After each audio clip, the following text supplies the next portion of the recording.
One morning, I woke up confused, my mouth dry and my head pounding. I stumbled into the bathroom, the house in shambles, broken dishes, shattered glass, a wrecked kitchen. Myra was gone. Memories of our last fight about my drinking flooded back.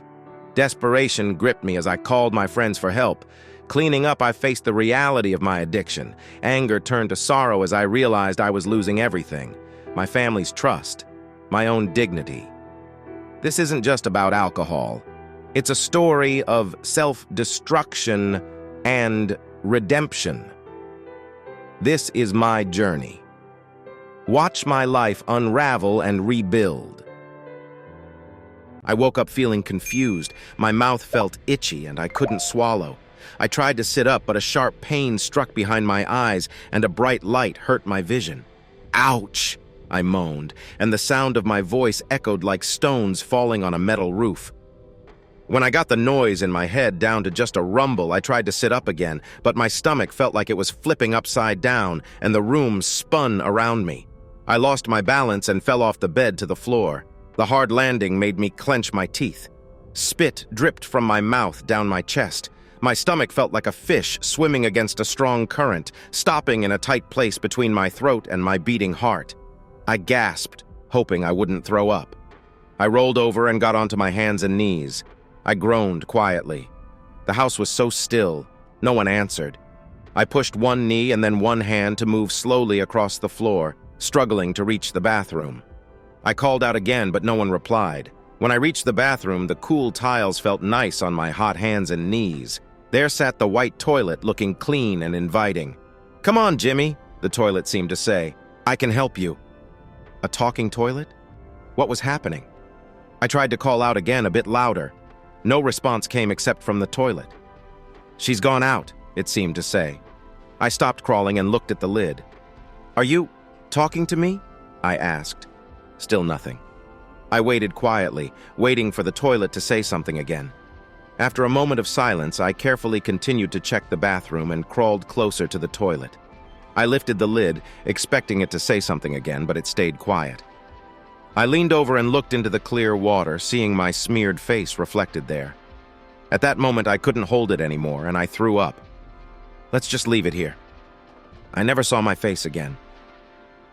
Once I felt better and my lungs stopped hurting, I stood up and washed my face in the sink. I put my hands under the water again and again, wiping my skin clean. I took a sip of water, swished it around, and rinsed my mouth.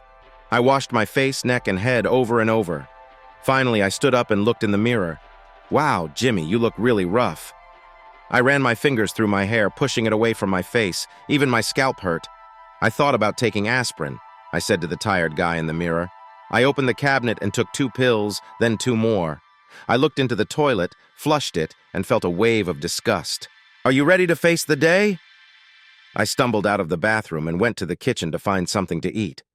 Oh no. I stood there in shock, staring at the mess that was our kitchen. The cabinets were destroyed.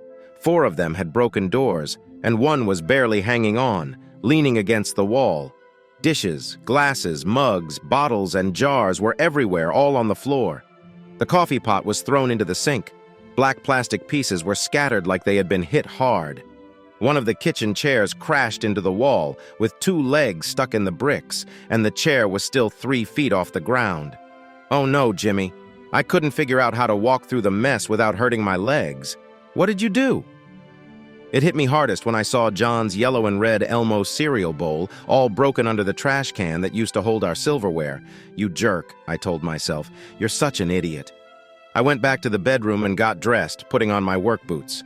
After that, I went into the garage and got a vacuum cleaner, some gloves, and a snow shovel.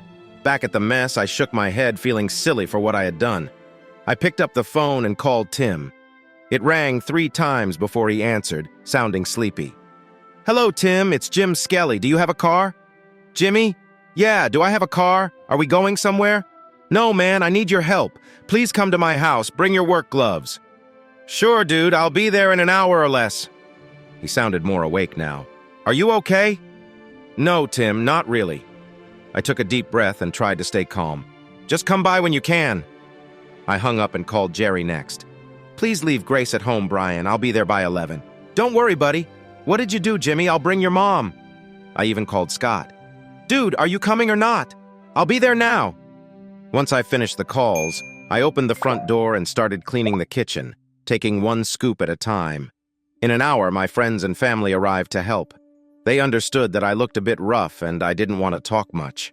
We worked hard until we had picked up all the broken glass and wiped down the counters. Tim and Brian held the cabinets while Jerry and I screwed them in. Scott worked on fixing the drawers, and Mom and Dad were busy going back and forth to Home Depot to get the things I needed. Every time someone tried to talk to me, I just waved them off and said, "It's my fault. Let's just fix this." Finally, we got everything cleaned up. I called Luigi and asked him to bring 3 pizzas and some paper plates and cups. When the food arrived, my friend sat at the table and ate with me. The conversation felt awkward, but then my dad broke the silence. "Okay, Jimmy, what happened? The house looks like a mess. Myra and my grandchildren are not here." I let out a sigh. Mira took the boys to visit Stephanie for the weekend. "Dad, why did you act so badly while she was here?" His face got even redder thinking about me causing a mess in front of my wife and kids. I raised my hands and chuckled at him. "No bad stuff like that, Dad. Myra left because she said I was drinking too much." Tim laughed. "Does that really happen?" Jerry looked at me carefully. "Listen, Jimmy, we don't see each other much, but I have to say, it's not like you to drink this way." "Sure, you like your beer." Brian joined in, "But this has always been you." "What do your kids know?" my mom asked, putting her hands on her hips. "Are you in Mira's mind? You said you don't come here much, so how can you know?" She looked up at me, her green eyes shining sharply. "Well, Jimmy, do you drink a lot?" "No, Mom, not more than normal."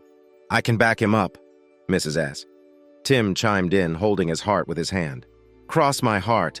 He doesn't drink more than usual and is often the most sober one." "Tim, you're not a scout now or ever," my father said, frowning and resting his hands on his big belly. "Stop messing around, Jimmy. Are you drinking more than normal?" "I don't think so, Dad, I swear." "Well, Myra seems to think so." "Jimmy," my mother started, "do you drink in the morning before work?" "Sometimes. Not all the time. Maybe if I didn't sleep well." "Yep. And when you get home, do you drink?" "Well, yeah. After a long day, a beer or two is nice. Isn't there a rule saying a man can't have a beer after a hard day?" "What's that about?" "Don't be rude to your mom," my father grumbled. "So you drink beer in the morning and at night." "Great," he frowned. "You sound like my brother, Patrick. What a loser." "Hey, Dad, that's not fair. Patrick has a real problem with drinking." "Why?" Tim asked. "Does he go to meetings?" Scott reached out and patted Tim's neck. "Hey, just trust yourself and stop talking for a minute, okay?" My mom glared at everyone. "Listen up. Jimmy lives here with Myra. If she thinks there's a problem, then Jimmy should talk to her about it." "She thinks you drink too much," Mom said. "Now, it's your choice. You can either work things out with her and do the right thing, or you can upset her and really make your mom angry." My dad pointed at the kitchen walls. "How did this mess happen?" I frowned, trying to think of a good answer. When Myra said she was leaving, I got so mad. I thought, "Why are you leaving?" But I couldn't say it out loud. I was shocked that she was upset over just a few beers. When she walked out, I lost it and messed up the kitchen. The funny part is, I don't even remember doing it. "Wow, son," my dad said. I nodded. "I know, it's crazy. Apparently, I got so angry that I broke every plate and glass we had. Then I drank a lot and slept until almost 10.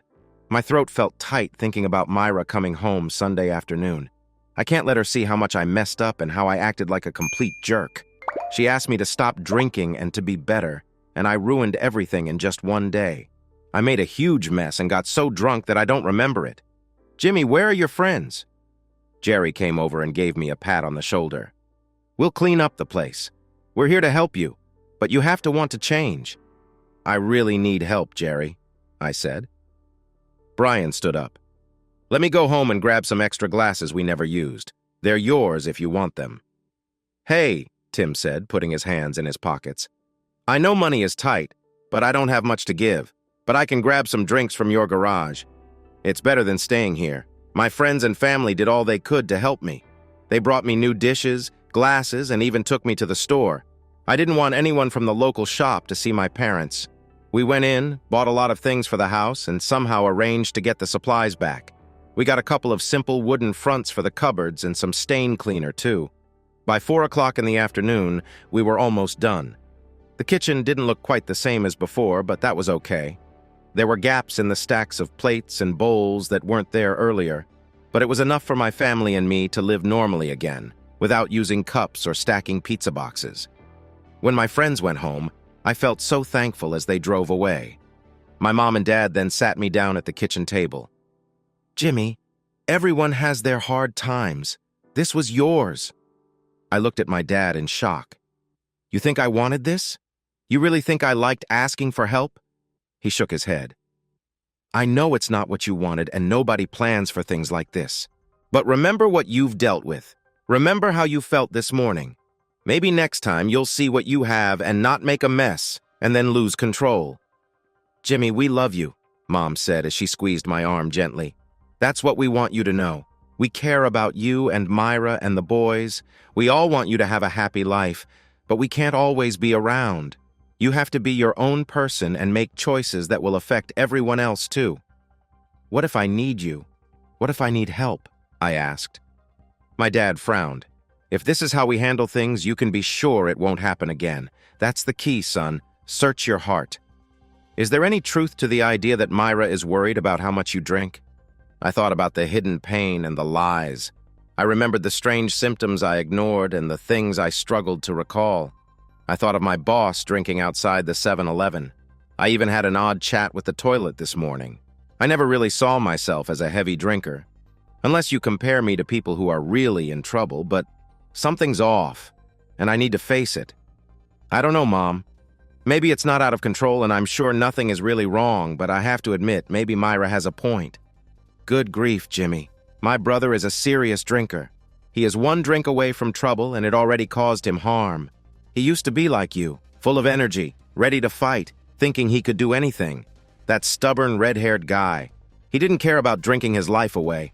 Then one day he woke up to find he had nothing left. Do you want to end up like Patrick? He's my brother and I care about him. But I can see when things have gone too far. And with Patrick, they crossed the line long ago. Dad leaned back in his chair, linking his fingers over his big belly, and looked at me with concern. And there's my brother. He has no wife, no kids. Thank goodness for that. He doesn't even have a real job. He relies on government help. He is sick and looks yellow. Most days you can find him in a diner drinking and smoking, hiding the half-finished beers when no one is watching. Just 2 months ago, I had to pick him up after he got in trouble with the police because of his drinking. It wasn't me, Dad. No, it wasn't me. But if you don't learn from all this, you might. My brother is an awful drinker, but I won't let my son become like him, Shane. That's it. Mom gave Dad a serious look, one I remembered from when I was a kid. I knew that saying anything might just lead to trouble. Dad seemed to remember that too. He shrugged his shoulders and crossed his legs like he was done with the discussion. Mom turned to me again and went on. "Jimmy, if you think you have a problem, you can talk to someone about it." "Who? Mom?" "Maybe go to AA meetings at the library. Would that help?" "I'm not sure. I don't know a lot, but I was thinking more about a therapist. Your Aunt Sharon got help from an outpatient program in Suffolk. She went there a few hours each day, and it really worked for her. She got better." Dad gave a little laugh. "Yeah, for about 6 months. Then she got angry at Penny's wedding." "What about Patrick? All he did was take $50 from your wallet when he came for dinner on St. Patrick's Day." "I still haven't gotten that back," I said. "Mom, I can't go to Suffolk or anywhere else for 3 or 4 hours every night. I won't see my wife and kids. Myra has to work, and we need every penny to get by." "Exactly. You should have gone to trade school for car repairs." "Dad, I love cars. I enjoy driving them, but I'm not good at fixing them."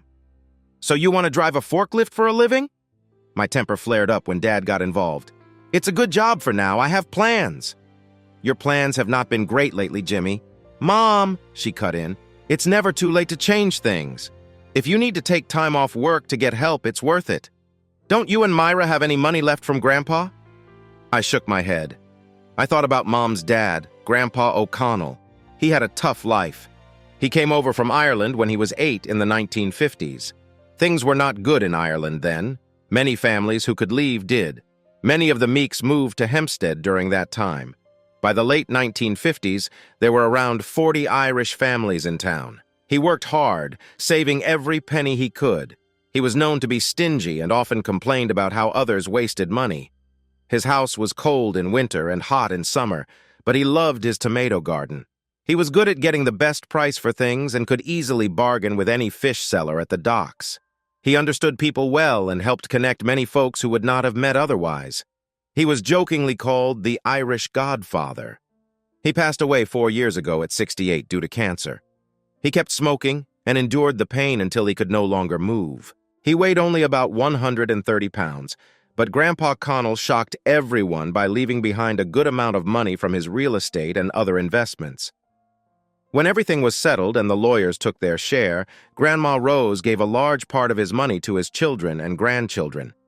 There were 8 of us, and each of us received a little over $50,000. John was just born, and Myra was about to have Joel the following week. We knew we needed a home better than the small apartment we were living in, so we began looking for a house not too far from our parents. We found a place in Wantock, though it wasn't the best neighborhood. We bought a house from a bank which was not foreclosed, but it needed a lot of work. We paid them about $20,000 up front, but since the housing crisis was serious, the bank was eager to sell.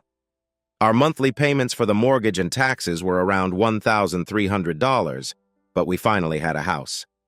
I looked out the window at my shiny red Charger in the driveway, feeling hopeful about our new start. Every metal and rubber part of the car was carefully cleaned and polished.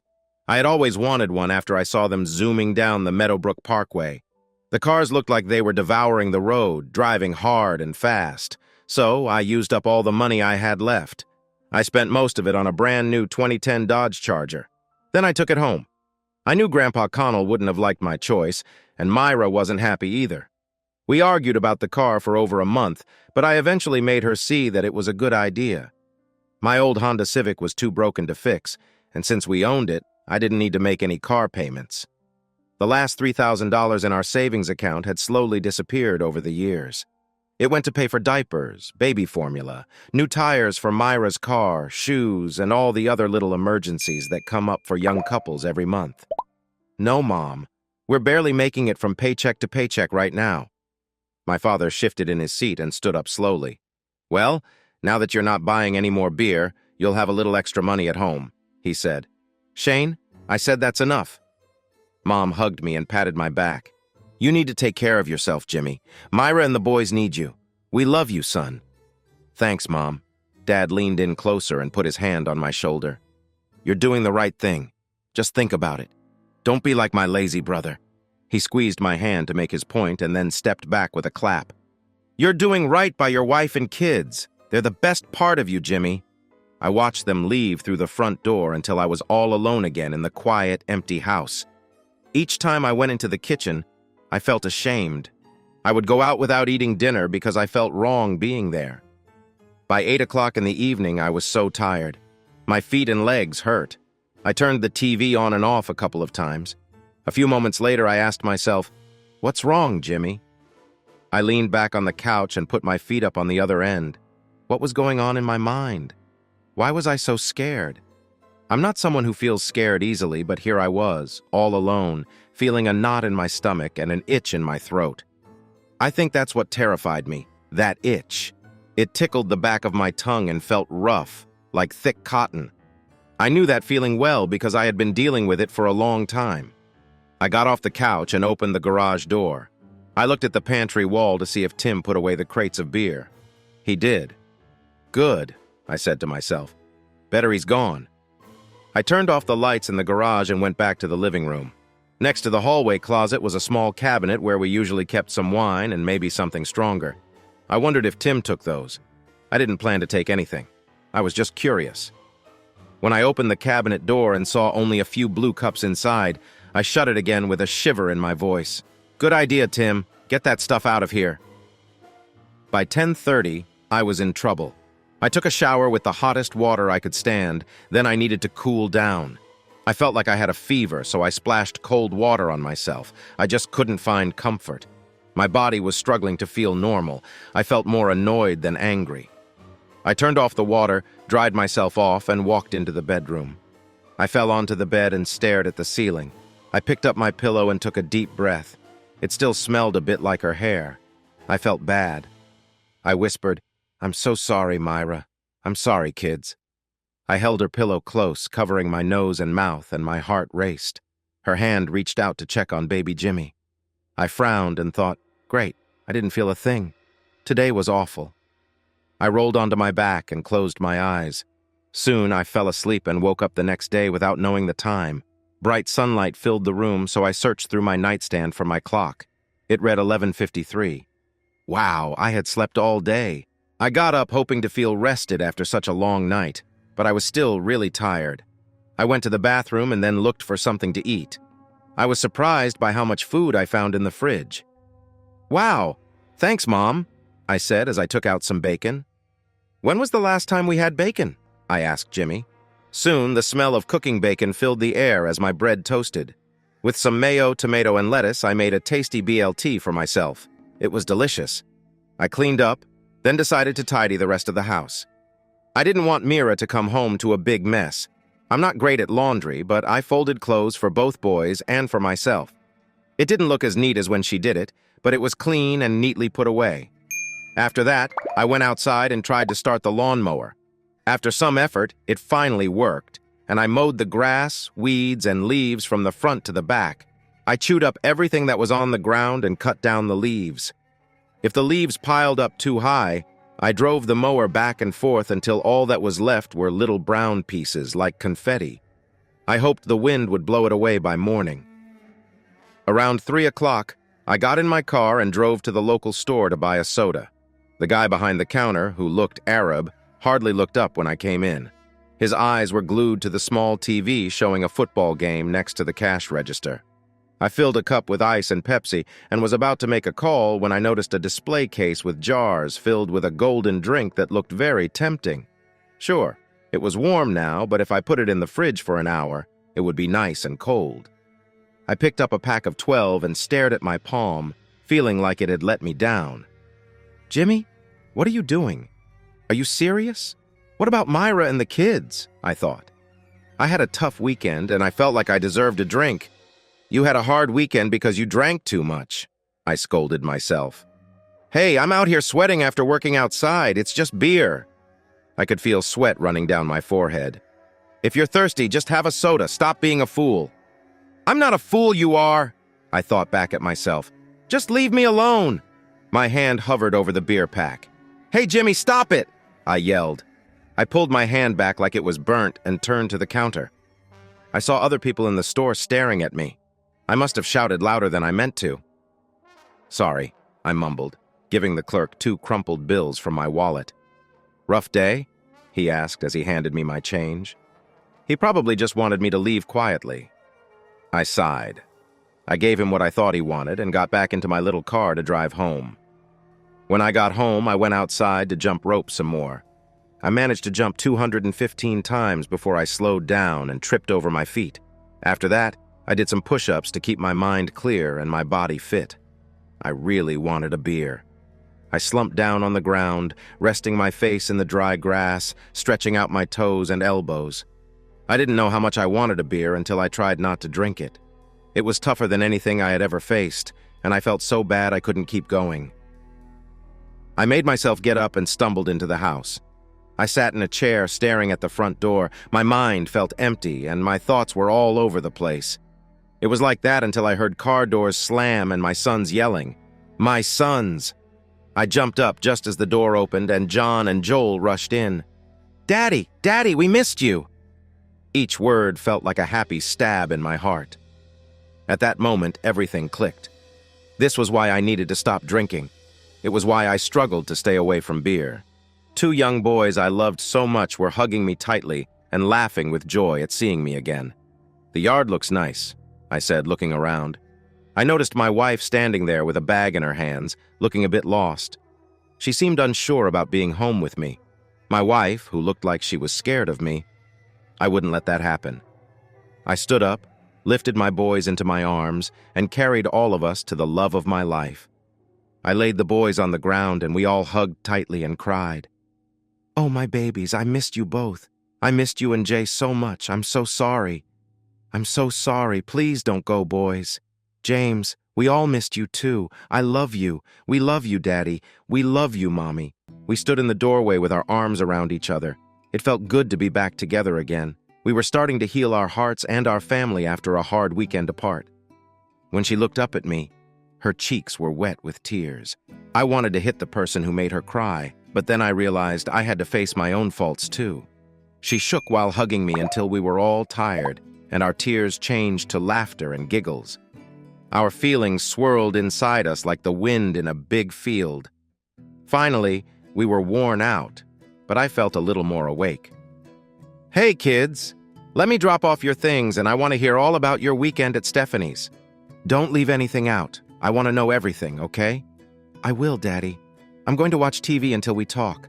I'll go watch it with John, she said. When the two of them turned on the TV, I looked closely at Myra and smiled down at her. I want to tell you that I love you, Myra. I leaned in and kissed her forehead. She looked up at me and asked softly, James, have you had anything to drink today? You're acting a little strange. You're being so sweet and I love it, but you seem off. I glanced at the boys. They were busy watching their show. I took Myra's hand and we walked to her car to talk without bothering our sons. No, Myra. The last time I drank anything was right after the boys and I left on Friday night. Really? She asked, grabbing a bag of dirty clothes while I took the rest of the bags to head back inside. Yeah, I wasn't very good when you left, Myra. I don't want to go into details, but it wasn't my proudest moment. The next day, Mom, Dad, Tim, Scott, Brian, and Jerry came over to help me get my life back on track. There was not a single drink in the house. No beer, no liquor in the garage. Wow, I'm impressed. James, really impressed. She cuddled up to me and wrapped her arms around my waist as we went back inside the house. I saw that the kitchen cabinets didn't quite match up now, but she raised a hand to stop me from saying anything. They look great. I have to say they fit better than the old ones. Thank you. It's not just me. I don't have much credit for this. I had a lot of good help. I'm glad, James. You need this. I don't know how to help you, I said, taking her hand in mine. It's not for you to help me. I have to do this for myself, for you, and for the boys. I knew that, and I promised myself I would do what I could. The rest of the night was a complete change from how my life had been for the last 2 days. John and Joel shared everything they did with Grandma Stephanie, the places they went, the food they ate, and how much fun they had. They told me they missed me, though. We played goldfish at the table and enjoyed fresh Entenmann's cookies that Myra found in the cupboards. I should have thanked her for not mentioning the new dishes, but I could see she was nervous. The evening went by with bathing and playing until it was time for bed, and John had to get ready to go back to daycare in the morning. The whole next week, I fought through like a football player, hitting hard and working my way through. Every morning, I woke up feeling good about my life. My boys were my focus, my wife was my inspiration, and taking care of my family was my goal. On Wednesday, Tim invited me to play pool, but I waved him off. I wanted to spend the day with Myra and the boys. He laughed and called me a terrible friend, but I had to give him credit. He came over to our house a little after 7:30 p.m. that night with 6 little pumpkins for John and Joel to carve. He stayed until the boys went to bed, and even Myra thanked him for coming. She hugged him and gave him a kiss on the cheek for his kindness. I saw him looking at her as she walked down the hallway to the bed. He got a quick slap on the arm for that. "Careful, Timmy, she's with me," said Jimmy. "Relax, I'm just checking it out. I'm not going to take anything," he replied. "It's not even my place," he joked. I laughed with him and said, "Ha ha ha, you're funny, just be careful." We went outside where he lit a cigarette and offered me one. We smoked together, gazing at the stars in the October night sky. The cool breeze felt nice. He dug into his jacket pocket and pulled out a small bottle of whiskey. "Hey, is that okay with you?" I asked, smiling. I felt good about the whole thing. He smiled back and had a sip, putting the cap back on. "So, how are you?" he asked. "Honestly, I'm doing pretty well. Mira and I are getting along better every day. The boys are doing great too. I feel more alert than I have in a long time." "That's good to hear, Jimmy. You really had a tough time when we came here." I thought about Jimmy Skelly. I see him like a strong brick wall. He's solid and dependable. "That's you, man," I nodded. "Don't worry about it. Everyone falls sometimes. The winners get back up while the losers stay down complaining." He finished his cigarette and tossed the butt on the ground. "I'm heading home, Jimmy. Thanks for letting me join you for a bit," I said. "That's what friends are for," he replied. He checked his watch and smiled.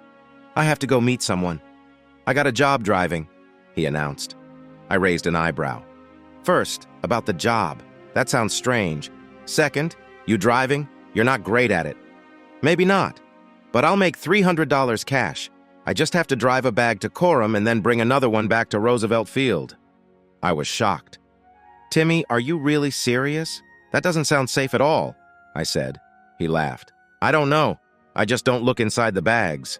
One night my friend needed a ride, so I said yes." When we arrived at Roosevelt Field, a guy in a Camaro got mad at my friend for acting foolish. He ended up giving me some money. Since then, I've been driving around once a week to help carry bags. "Tim, you're not good at this. Just don't get in trouble. I'm okay." We shook hands and gave each other a friendly pat on the back. Then he stepped off the porch and waved goodbye to Jerry, Grace, and their daughter, Brittany, who came to visit me for the weekend. Myra and Grace had fun chatting, while John and Joel played with the baby girl. I had a plan in mind because Jerry and I spent most of our time fixing the old water heater. The heater had two parts, and we got one working perfectly and the other working pretty well. We set it to 140 degrees and tested it all day. Soon enough, we had hot water in the house again. Myra sang a little song, and Jerry gave me a thumbs up for being able to hand him the right tools and help out. We shared laughs. I cooked hot dogs, and the wives made a salad for everyone.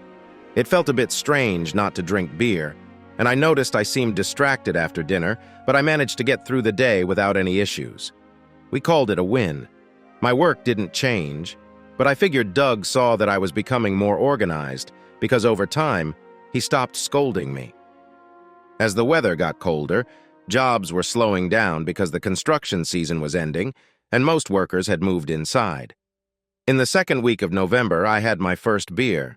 It was a chilly Tuesday. The temperature barely hit 40 degrees, and it rained steadily. It wasn't heavy rain, but you would get wet no matter what. We had the sheetrock delivered, and the driver had to lean against the roof in the yard to keep the load from getting wet. Once the tarp was taken off, we already had 24 boards left. Doug didn't want to send the load back and come again tomorrow, so I had to take it to the building. This meant that every time I wanted to take a load off the truck, I had to wait for the driver to roll back the tarp so I could lift it with my pitchfork. This made the job take 3 times longer than normal. The rain fell on me for a lot longer than usual. I had to get the stone into the building quickly before the top slabs got soaked, and all of this happened while contractors and homeowners kept coming in and out of the yard to load up. As I kept unloading, I grew angrier and less patient. I started to feel chilly from sitting still for too long, waiting for the driver. It took more than 2 hours to unload and get the stone out, and I had no time left for the rest of my work. When the last load of lumber was taken care of the next day and the Yale forklift was parked, we had been waiting for almost an hour, and it was already 5 o'clock. I felt awful and grabbed a dry shirt from the salesman's office because I felt soaked. Freddie Tulips, one of the salesmen, was close by and suggested we all go to Hooters to relax since the day had been so rough. I was about to say no, telling Freddie I didn't have money for food and drinks.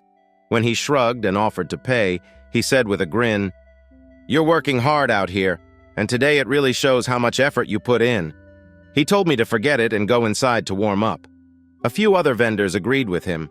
Everyone who was still there was asked to leave. I tried to call Myra, but I only got the answering machine. "Honey, we had a really bad day, so we're going to rest for an hour or two. I'll be home before 8. Love you and the kids." Then we went to a nearby Hooters. We found a corner table quickly. There was a game on the TVs, and we asked the waitress, Candy, if that was really her name, to bring us some wings and 2 pitchers of beer. As we relaxed, I felt my pants drying uncomfortably on my legs. I absent-mindedly took a mug from the center of the table and filled it from the nearest pitcher. "What are you doing, Jimmy?" one person asked. "Just having a beer." "Are you sure that's a good idea?" they replied. "Yes, I've had a really bad day." "What about the last month? You've been taking care of yourself this whole time." I know. That's why I think having this beer is okay. It shows I can handle it. Just one beer. I can have one. I took a sip, letting the cold drink touch my lips. It tasted good, with a nice smell, too. I could taste the hops on my tongue. The foam felt tickly as I swallowed. It had a clean and tasty flavor. I smiled wide, feeling the last bit of beer play at the roof of my mouth and my cheeks. I took another slow sip, feeling the drink go down, followed by a small burp. I kept my promise, and while I may have eaten too many chicken wings, I only had one beer. I said goodbye to my work friends, got into my car, and drove home to my wife and kids. "Hey, it's Dad!" I called out as I swung open the front door and stood on the step with my arms wide. "Hey, Dad!" John ran to me, and I caught him as he hugged me tightly around my neck. "We heard your voice on the answering machine." "Really? I didn't hear you." Joel grabbed my leg and sat on my foot, pressing against my calf and thigh. I picked up my youngest son and brought him into the house, his loud laughter filling the air. "Where's Mommy?" I asked. "She's in the bathroom," came the reply. "Ooh, that sounds important," said Mira from behind the closed door. "It is. So stop talking about my bathroom, boys." We all walked over to the bathroom door, taking turns knocking and asking, "Are you in there?" Whether she answered or not, we kept at it until we all burst into laughter. Finally, Mira opened the door, looking around with wild eyes and a big smile. The boys screamed playfully and ran away, while I rushed in the opposite direction. Mira tried to grab me by my shirt. I ended up tangled with the couch when John stopped in front of me, and finally my wife caught me and slowed me down. Yes, she said with a smirk, pushing me back. "I'm in the bathroom," I replied, letting her sit in my lap as she wrapped her arms around my neck. "We missed you, James Skelly." I leaned down to kiss her and saw her trying not to smile as we did. But when we pulled away, the boys tried to pull me with them. I noticed a change in her eyes as she looked at me. "Hey, honey, did you have a beer tonight?" John and Joel took my hands and pulled me to the floor to play with matchbox cars. "Yeah, kids, but just one. Do you think that was a good idea?" "Sure, just one. No problem." I smiled back, trying to reassure her. "Okay, since you say so." But the look on her face showed she wasn't completely sure. I was, though. I hadn't had a drink in a whole month. When the craving hit me, I decided to try just one thing: a piece of cake. On Friday, I was hurrying home from work so Myra could get to her job on time. Suddenly, I remembered I didn't have any mac and cheese mix at home, and I had promised my friends I would make my special version. So I dashed into the nearby store and bought 2 boxes of Kraft macaroni. I walked quickly to the counter and waited for an older lady in front of me to finish getting her lottery tickets. While I waited, I looked around and saw the store was having a sale on Budweiser, 6 cans for $3.25. What a great deal! I said it out loud. I had just gotten paid and had cash in my pocket. I wasn't going to drink them cold, but it wouldn't hurt to keep a pack at home for a tough day. I picked up the pack and paid for it with my spare change, thinking it was no big deal. It really wasn't. When I got home, I kissed Myra goodbye and she rushed off to work, reminding me to be ready when she got back. The boys were confused by what I said, and I laughed as they joked about being ready all night, not realizing how it sounded. I made dinner by adding some diced tomatoes, a bit of ground beef, and breadcrumbs to the mac and cheese. We enjoyed our meal, and I made sure we left enough for Myra to have when she came home. After dinner, the boys wanted to watch a movie, so I went to the closet and grabbed Monsters, Inc.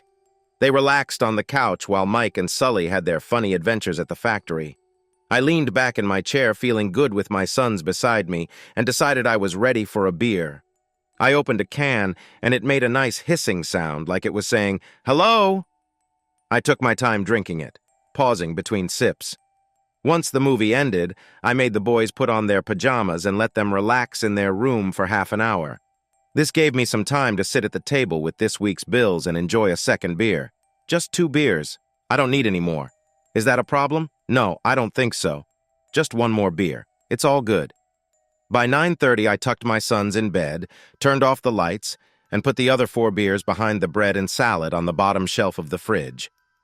I wanted to keep things neat. Once again, everything was tidy. I washed my face, brushed my teeth, rinsed my mouth, and then threw back the covers in the bedroom. I waited for Myra to come home. It wasn't long before I heard her drive up and walk in. "Hi, honey," she said, sounding tired. "Hi, kids. How was your evening?" "Long, very long," I answered. She kicked off her shoes and sat at the kitchen table. "Ooh, macaroni and cheese from Jimmy's. Someone loves me." I moved the food closer to her and set down my fork. "Eat up, kids. Just relax."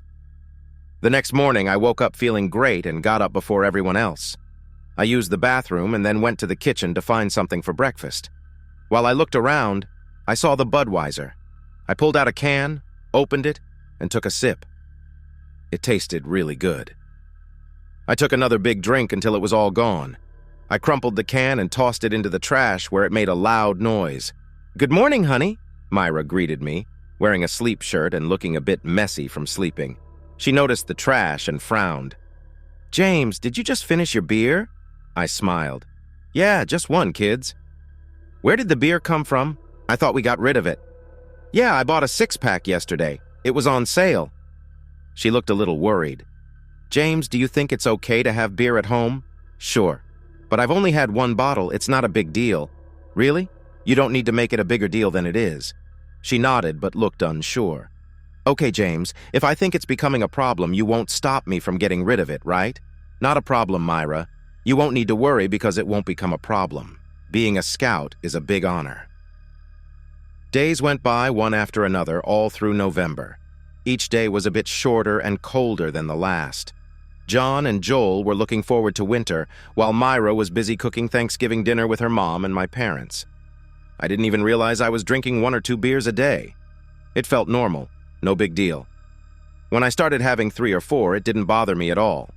I could see Myra getting more worried and trying to get me to stop, but each time I told her not to worry. I was in control. When I went to play pool with Timmy a week before Thanksgiving, it felt normal for us to play our usual game. I won 3 games to 2, but I didn't think about it. I realized I probably shouldn't have had that last drink, so I switched to soda to feel more sober since I didn't want to drive if I had been drinking. We didn't leave the pool hall until 11, so after driving Tim home, I got back to my place close to midnight. It was slow and sneaky, creeping up on me even when I was paying attention. As Thanksgiving got close, just 2 days away, Myra seemed more and more upset with me. Everything I did seemed wrong. Give me a break. I was trying my best. Plus, I felt tired all the time. I stopped jumping rope because I could barely do 30 jumps without getting tired and tripping over the cord. Doug was being really hard on me for no reason. Everything was falling apart, and I didn't understand why everyone was taking it out on me. "James, I need to talk to you," Myra said after I put John and Joel to bed. I sighed. "What is it now, Myra? It's late, and I have to work in the morning. Tomorrow is the last day before vacation, and Doug is being a jerk." "James, your drinking is getting out of control again." I frowned. "Not this again. Come on, I can handle it. It's not a problem, so don't make a big deal out of it." "James, you drink all the time. You promised me you wouldn't. You promised." Myra's hands were tight, holding onto a napkin like it was a lifeline. "I want you to stop, okay?" I threw my hands up. "I'll stop. Are you happy now?" "No, I'm serious.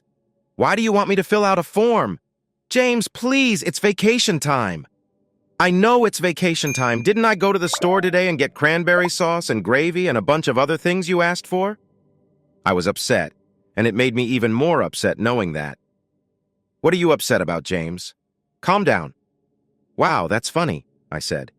"You just told me to calm down, and now I'm calm. Myra, you're making me upset. Here's the deal. I won't drink, and you won't nag me, okay?" Tears fell from her face as she turned away. "I can't." "You can't what? Not nag me?" I said. She didn't answer. She went into the bedroom and shut the door. I sat in the kitchen feeling miserable. I looked at my nails, chewing on my pinky finger. "Do you like making your wife cry?" I thought to myself. "What a tough guy you are, making a woman cry. You make me sick, James." Annoyed, I walked over to the couch and lay down. I fell asleep to the soft sounds coming from the house. The next morning, I woke up to Myra shaking my shoulder and my mind racing. I stared at the TV, confused about why I was on the couch. "James, wake up, you overslept," she said. I rolled off the couch, my back cracking as I tried to stand up. What is going on? I thought, still feeling lost. I stumbled toward the TV to check the clock. It said 6:38. Oh no, I'm going to be late, I muttered. I hurried past Myra and dashed into the bedroom, tossing my boxers into the laundry basket and getting dressed quickly. I put on my shoes, tying them fast, and then slipped into my sweatshirt. I raced down the hall to the bathroom. I could hear Myra in the kitchen busy with something and the refrigerator door slamming. It's nothing fancy, Myra. I really have to go, I called out, squeezing toothpaste directly into my mouth and starting to brush my teeth with a dry toothbrush. Toast, James? Buttered toast. Can you drink coffee at work? She replied. I spat in the sink and shouted back, I'll grab it when the coffee truck comes. I rinsed my mouth and splashed water on my face, looking in the mirror at my hair. It looked like I had just slept on the couch. Great, I thought. I turned on the water and soaked my head, rubbing my hair until it was wet. Then I quickly dried my hair with a towel and slicked it back with a few quick strokes of my brush. Good enough, I decided. I rushed into the kitchen just in time to put on my jacket, grab 2 slices of buttered toast from Myra, and give her a quick kiss. Sorry about last night, I said. Don't worry, just be careful today. Run, she said. It's 6:47. Drive safe. I love you. I love you too, I called back as I hurried out, barely having time to swallow the first piece of toast. I started the car and drove out of the driveway, the engine roaring as I hurried to my job. Come on, you can do it, I said to my Charger as we got on the main road. I pressed the gas pedal and the powerful 8-cylinder engine roared back. The big tires gripped the road, keeping my heavy car steady as we sped toward Huntington and Florence. The minutes ticked away on the clock until it was 7 o'clock, and I cursed every red light and slow driver I got stuck behind. Finally, I spotted the green building. I turned the steering wheel sharply and pulled into the parking lot. I stopped suddenly, and the brakes squealed as I jumped out of the car and ran to the front door. I was shocked to see that the other drivers were already outside, getting their trucks ready. Doug, I'm really sorry I'm late. I overslept, I said while rushing to sign in. Damn it, Jimmy, Doug said, holding a clipboard in one hand and a rolled-up paper in the other. You're late. You look terrible. And you tell me you overslept. Get those trucks loaded and out the door, then come to my office. Got it, Doug, I replied and hurried to load the trucks. I felt like I messed up. Come on, Doug. I work hard every day in any weather. I don't get enough respect for what I do. I loaded both trucks in 10 minutes, and they left the yard at 7:25. It wasn't a great start to my day. I turned off the truck and went back to the office, where Doug asked me to come in and close the door. He spent the next 15 minutes pointing out everything I did wrong. He talked about my work, how I looked, how often I showed up, my attitude, and even guessed that I sometimes had a drink. Listen to me, Jimmy, and listen carefully. By then, Doug had calmed down and stopped shouting. I'm giving you until the end of the year to get your act together, or you're done here. Do you understand? If things are still a mess by December 31st, you're out. Got it? I nodded, feeling down. Yeah, Doug, I understand. He shook his head. At halftime, I want you to go to the store and buy a razor. Come back and shave and wear a cap today. You look really bad. Jesus, Jimmy, I'm not your mom. I shouldn't have to tell you how to take care of yourself. You need to represent the company. I don't care, Doug. I'm sorry. I'll fix it. Just let me get back to work. I walked out, noticing that many of the workers and customers looked away from me. Great. Now everyone knows how Doug was treating me. Thanks, Doug. You're a real jerk. Next time, just stab me in the back. Starting the forklift, I drove into the yard and focused on the tasks piling up. I grumbled a lot, especially when no one was around. By the time the delivery driver showed up, I was worn out. I had no energy left. Hey, Scott, I said to the driver as I filled a big cup with coffee and added some sugar. Got a blanket? I asked. No, sorry, Jimmy, he replied. I handed him $3 and climbed back onto my forklift. Without a blanket, I had to hold my coffee while I worked, which slowed me down. Sure enough, Doug was watching me from the big window, seeing me drive the forklift slowly down the bumpy path, sipping my coffee. He just shook his head and went back to his office. Damn it, I muttered as I finished my drink, crushed the empty cup in my hand, and tossed it in the junk drawer behind my seat. I hadn't gotten anything done all day. At 11:30, I felt really upset and angry. I was nervous and frustrated too, and everything felt heavy. My hands itched, and my head felt like it was buzzing with a lot of noise. I hurried to lunch. I stopped at a 7-Eleven and bought a pack of cheap razors and a can of shaving cream that cost too much. Then I walked to the back of the store to the refrigerator and grabbed a 12-pack of drinks. Of course. I deserve this, I thought as I paid. This day is not giving me any breaks. I drank one in the parking lot and felt a little better as I parked my car. I walked back to the yard and had another drink. The drink helped calm my anger as I took my other items with me. I went to the bathroom to wash my face and shave with the cheap razors. I made my face as smooth as I could. I didn't care about anything anymore. I took my things and left the bathroom, stopping in front of Doug's office so he could see me. He looked up, and our eyes met. I felt a bit better. I didn't say anything. Inside, I was still boiling as I walked to my car and tossed my bag into the passenger seat. I noticed the bottles on the floor, so I pulled out a third one and put it in my jacket pocket. I really need this today, I whispered as I walked back to the yard to get to work. The day didn't get better, but it didn't get worse either. I managed to sneak a drink while I wandered around the back of the yard near the roofing materials. It felt nice, like Doug was giving me a small reward for how he had treated me. At 4, Doug called everyone to the front door for a big event to hand out our paychecks. It felt like we were getting a bonus instead of just our usual pay. It was like he was opening the place up on Black Friday to give us our checks. I held back the urge to tell him to leave me alone, and instead thanked him for the money. I put the cash in my coat pocket, and he looked at me in a weird way, squinting and sniffing as if he could smell something. Great, he can smell the beer. No problem. I just won't breathe out too much. I'm way smarter than you, buddy. Once I got far enough away, I let out my breath and felt proud of myself for being so clever. I went to the bathroom and washed my face so I could drive home, but didn't like the way my forehead wrinkled or how tight my neck felt. I walked out of work, and as usual, nobody saw me. It felt like I was completely invisible. I opened the door to my car, grabbed a box from the front seat, and put it in the back. But first, I took out another drink before starting my drive home. I had to move a big box behind the seat to make space, and it made noise as it shifted. It was full of things I had picked up while using the forklift. You know, items the workers tossed in the trash, things I found outside. Most of it was rebar, which are heavy metal rods used in building. Each one weighed about 3 pounds, and I had gathered around 20 of them over time.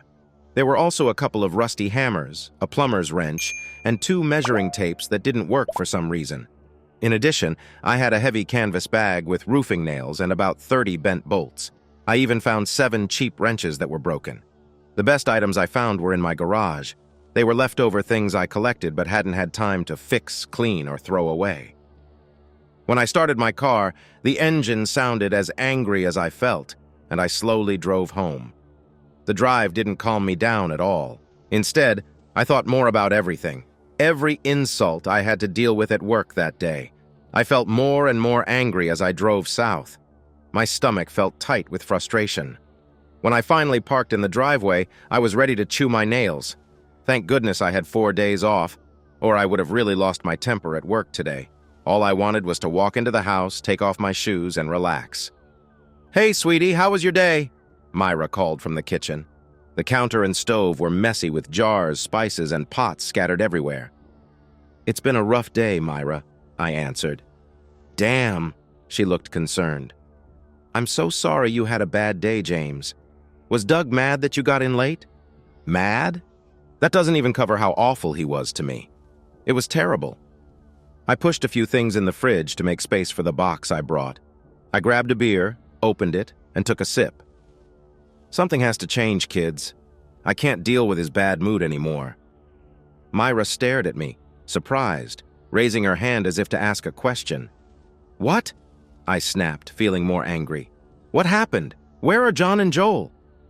"They're in the backyard playing with the Miller kids." She shook her head at me. "What are you doing?" "What?" I lifted my beer. "This. Nothing. I told you I had a bad day.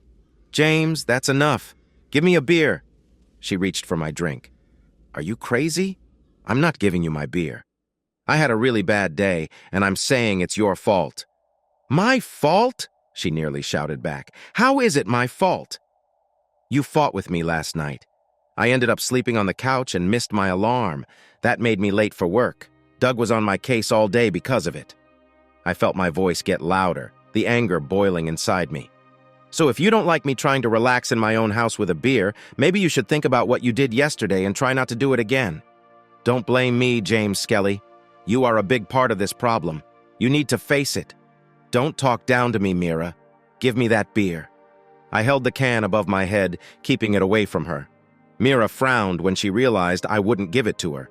She opened the fridge and pulled out the rest of my beer, dragging the box with her fingers. "Hey, put that back!" I shouted.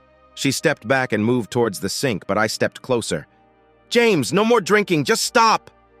I reached for her, trying to grab the box. We both tugged at it, and the box ripped open, sending cans rolling around the kitchen. Suddenly, I heard a scream behind me. I turned to see my two sons looking scared. The boys from next door, the Millers, stood by them, shocked too. "Daddy! Mommy!" my kids yelled as they stepped into the kitchen wide-eyed. "John! Joel! Get out!" I shouted, wishing they would go far enough away so I could talk to Mira and keep my beer. "It's okay, boys. Everything is fine." Mira struggled in my arms, trying to break free, but I couldn't let her go. Not after she knocked over my beer. We had to talk about this right now. The four boys ran out to the backyard, their faces filled with fear. They slammed the door behind them. "Look at what you've done!" I snapped at Mira, my voice getting louder. I felt anger burning in my chest. "I hope you're pleased. Let me go, James. I want to leave. Just leave me alone. I can't handle this." She twisted and turned to free herself, and I lost my balance, stepping on a fallen can. The can popped open, spilling beer everywhere. Liquid pooled on the floor. Calm down, Mira."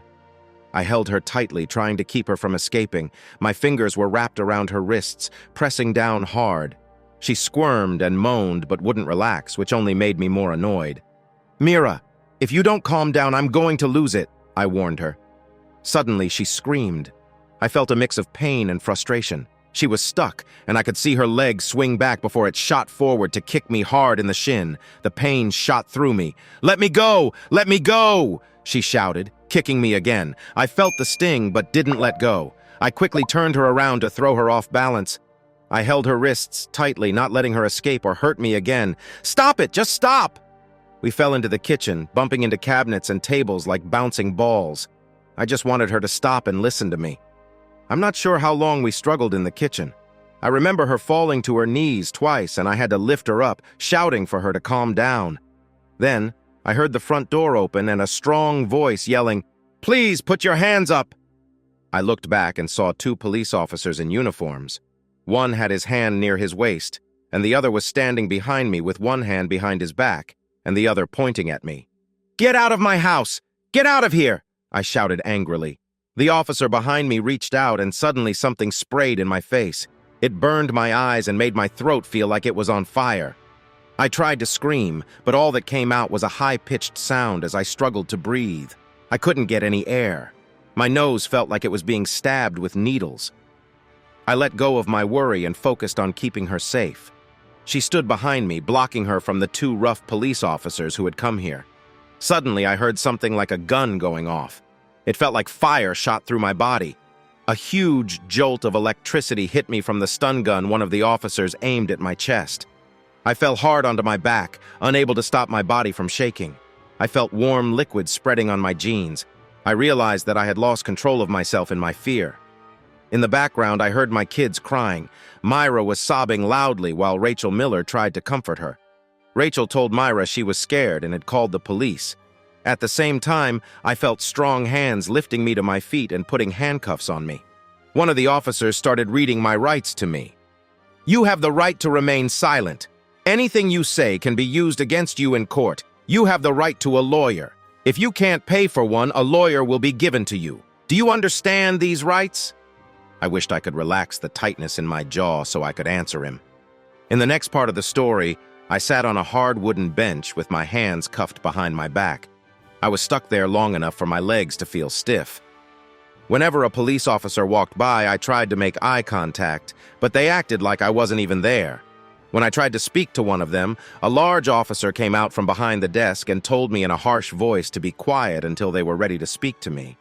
His hand was resting on the pepper spray next to his taser and gun, which made me even more scared. I knew I had to stay silent. I found myself being questioned by a serious woman officer who was typing fast on her keyboard, almost as if she was trying to dig into my insides. She listened to my answers and typed them out, then stopped suddenly and leaned back in her chair. A big police officer stood nearby, watching me closely like a dog watching a hurt bird. "Mr. Skelly," she said, "you gave up your right to see a lawyer, right?" "Yes," I replied. "I don't need one, and I don't have one." "You know you have been arrested for being drunk and causing trouble, fighting at home, and not obeying the police." Her stare felt intense. "These are serious charges." "You will have to go to Westbury to see the judge for this," she continued. "So someone will need to drive me home, right? I don't have my car here."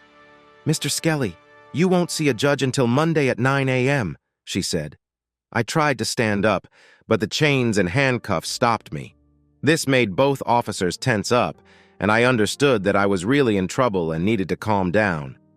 I leaned back in my chair and took a deep breath, trying to relax and show them that I was okay. "So what happens to me now?" I asked. "You will go to the Nassau County Correctional Facility in East Meadow, where you will stay until Monday morning." I was shocked. "I'm going to jail?" She leaned in a bit closer, her eyes narrow and focused on me. "Yes, Mr. Skelly," she said. The rest of my time at the police station felt like a blur as I realized how bad my day had turned out. No place could be worse than where I was right then. Within half an hour, I went through what the police called processing. They took my photo, fingerprints, and checked everything I had on me, from my shoes to my wedding ring. Then I was taken to a police car. They put me in the back seat and handcuffed me to a tight metal strap. The ride to the Nassau Correctional Facility was quick, but it felt like it lasted for hours. The good feeling I had before was gone, and now I felt terrible. Jimmy Skelly going to jail. I was scaring my kids. I was hurting my wife. What a mess I made. I just felt sorry for myself. We left the Hempstead Turnpike and drove north to the jail. The sheriff's office was right outside the tall barbed wire fence. The building looked like a guard dog ready to pounce. There were 2 gates to get through, and we stopped at the first one. A couple of guards with rifles stopped the police car and talked to the officer for a bit.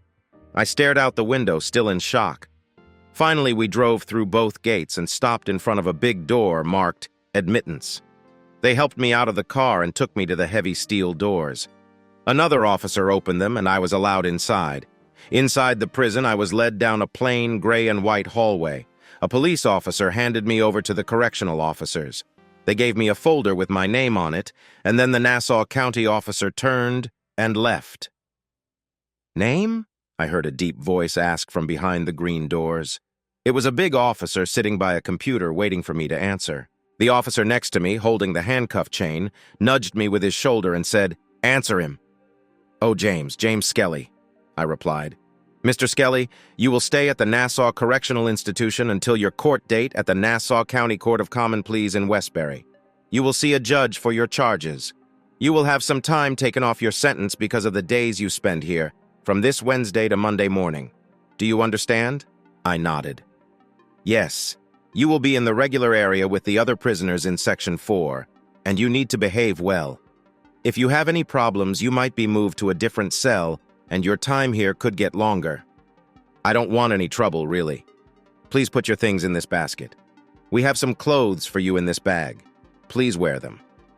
He pushed a simple, clear bag with blue clothes toward me.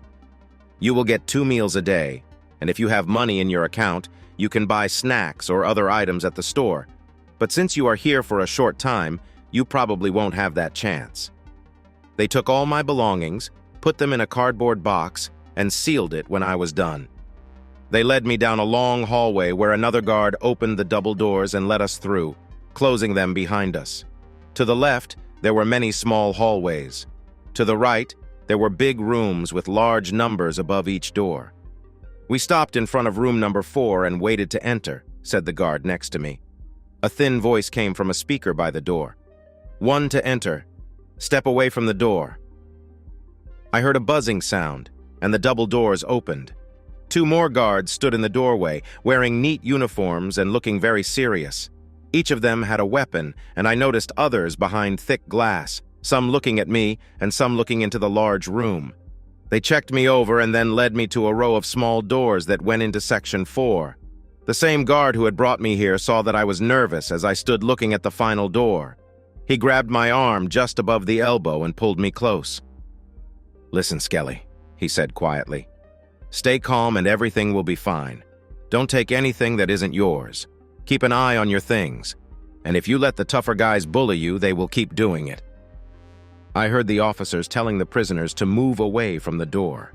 3 of them raised their rifles and watched the crowd. Those rifles were scary. They weren't aiming at anyone, but they wanted everyone to know they were serious. I didn't know if this was normal or strange.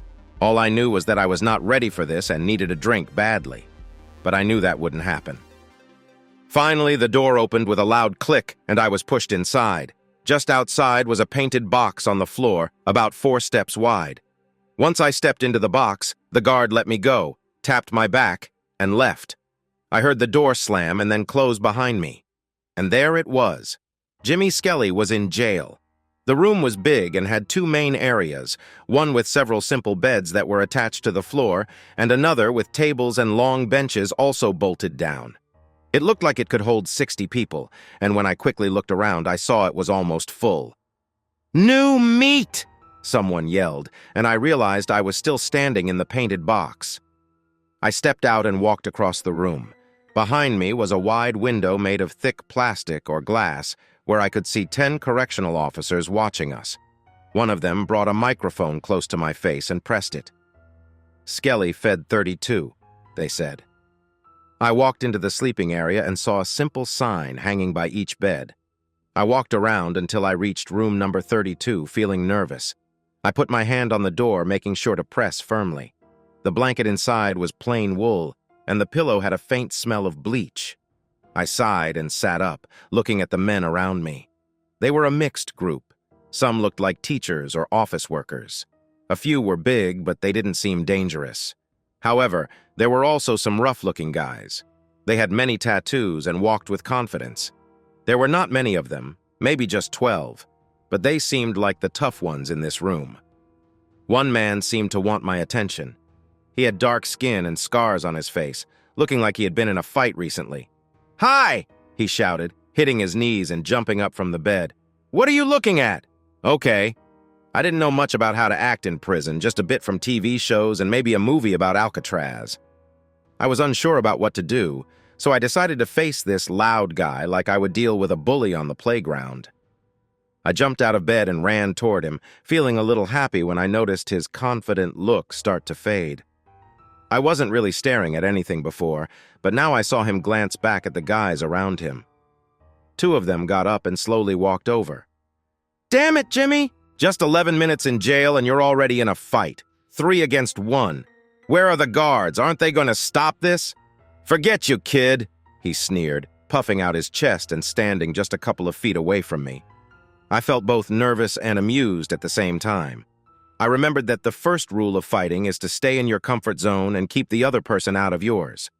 I was a whole 8 inches taller than this guy. He was getting close enough that I could have taken his watch, but he had 2 options. He could jump forward and hit me, or he could wait for me to swing and then catch me off guard. I thought if I could make him hit me first, the guards would see me defending myself. That was my plan. The way his eyes flashed and his jaw tightened made me think I was right. He was moving into my space, and I could tell he was about to attack. When he stepped forward to hit me, I took a step back and blocked his punch with my arm. Then I swung my right arm over his head and brought it down on the top of his skull. The other 2 guys paused and just watched with their hands up. At that moment, I heard the speaker crackle, and the voice of a guard announced a lockdown. "Lockdown? Everyone put your hands behind your head and stand at the foot of the bed. Lockdown, lockdown, lockdown, Skelly, Morales, don't move." The main doors opened and 2 many guards with rifles rushed in. Everyone did what they were told, and 4 guards came to lead me away. I think they took Morales, the guy I hit, to another part of the jail. They put me in a small room that was 10 feet by 10 feet while they took Morales somewhere else. To be honest, he didn't care. The room had a small table and 2 chairs, all attached to the floor. I sat down without cuffs and waited. After just 2 minutes, a woman walked in. She looked to be in her early 40s and didn't seem serious. Her blonde hair was pulled back in a tight ponytail. She wore clothes that looked like a mix between a correctional officer's uniform and a business suit. She had no makeup on, and I noticed with some discomfort that she had a gun, pepper spray, and handcuffs on her belt. "Mr. James Skelly," she said, her voice rough from too much smoking. "You're not here to cause trouble?" "I'm sorry, ma'am. I just sat on the bed and looked around. My name is Captain Phillips, and I would like you to call me that." She tapped her fingers on the table. "Mr. Morales is part of the Iron Nation, though he's not very important there. By messing with him, you might have drawn their attention. Do you know that?" I scratched my head, feeling a bit lost. "Listen, Captain Phillips, I was late for work today. I had too much to drink this afternoon. The police tased me this evening, and I got attacked by a guy I usually avoid because I saw him in jail. Right now, I don't care about who he is or what the Iron Nation is." She looked down at the papers in front of her and then back at me. "You are in trouble for several reasons: being drunk and causing a scene, resisting arrest, and assault. Your court date isn't until Monday, so you need to find a way to settle in for the next 4 days and 5 nights. I suggest you keep to yourself and avoid the other prisoners. If not, you could be stuck here for a long time, or even have to go to the infirmary. If there's another problem, we might have to put you in solitary for your own protection. Do you understand?" I nodded. "Yes, Captain Phillips." She stood up and leaned forward. "Very good, Mr. Scully. Let's take you back to your area." I had to squeeze through again, and then I was allowed to go to bunk 32. When I got there, I was shocked to see that my pillow and blanket were gone. "Great, Jimmy. Now someone has taken your stuff." I didn't say anything but walked down the quiet row while the other inmates watched me, waiting to see what I would do. When I found an empty bed, I took the blanket from it. Looking around, I saw several prisoners sleeping with 2 pillows. I looked around at everyone, trying not to make eye contact. I noticed a few regular guys had taken extra pillows, probably from empty beds. I cleared my throat. I didn't want any trouble. While the guards were talking to me, my pillow had vanished. Maybe someone had a spare pillow I could borrow for the night. Nobody replied. I shrugged and turned to head back to my bed when suddenly someone called out, "What will you give me for it?" Looking closer, I saw a big guy with 3 days of stubble and greasy blonde hair lying on my bed. He was hugging a third pillow and giving me a funny look. "What do you want?" I thought back to all the prison shows I had seen. "I don't have any cigarettes to trade." He laughed, and a couple of others joined in. "Nah, man, don't worry about that." He tossed the pillow up and caught it in his hands. "I need your breakfast rolls tomorrow." "My rolls?" "Yes, the breakfast rolls. I want them." I shrugged. "Okay, breakfast rolls, done." He tossed the pillow to me. "My name is Scott. You can call me Squatch." "Thanks, Squatch." He waved his hand. "You're welcome. Just want your rolls." I went back to my bed with a new pillow and blanket. I lay down and tried to forget everything. All I could think of was Myra's face as we spun around in the kitchen. Her eyes were filled with pain and sadness. I slept poorly that night. Staying at Nassau Correctional Facility during Thanksgiving weekend opened my eyes. There were 2 main meals each day at 8 a.m. and 4 p.m. They weren't very filling, and I soon realized I had made a mistake by giving my 2 rolls to Squatch because I was hungry long before nightfall. Also, by the time the food arrived, it was barely warm, no matter what it was: soup, pasta, sandwiches, or anything else. It seemed like there was not much to do here either. There wasn't a gym for working out at all. Most of the guys were reading or playing games like cards, checkers, or chess. What I faced was mostly boredom and my own thoughts. Since I was taken from home, I had not heard from my family. I could have called, but no one picked up at home. I tried to call my parents, but when I did, nobody answered. I thought about calling Tim or Jerry, but I didn't want them to know what had happened to me, so I didn't. This really bothered me.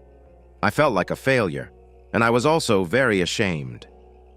I am in prison. I will always have to admit that I was in prison if someone asks me about it in the future. It's true. I'm not a criminal, but it didn't make me feel much better knowing I would spend many nights locked up. Sometimes one of the guys would do what they called a sit-in, where some of the inmates would gather food for the day or trade for better meals.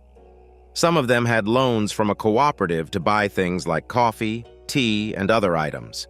After the last meal, we would collect everything we had saved and use hot water and hand heaters to make instant soup and bread. We would save anything that could be heated and eaten. It would go into a garbage bag, and we would let it sit until we had something warm and filling in the evening. I volunteered to help on Saturday and Sunday, and I enjoyed a bowl of instant soup and crackers each night. I found out I was not the only one with drinking problems. This word made me uncomfortable. The inmates seemed to know what everyone had done, and no matter what, you were put into a group. There were different levels. For example, theft was split into major and minor, with major being more respected than minor. Drinking and troublemaking were lower, but assault and battery made me seem better off. It might have seemed childish, but that was my life for 4.5 very busy days. Finally, Monday arrived. I, along with about 20 others from my group and some from other sections, were taken to a blue and white bus. We were handcuffed to the seats and then driven to Nassau Court in Westbury. That morning it was raining. We were allowed to wash up, but there was no shaving. We waited in a small room out of sight. We waited a long time.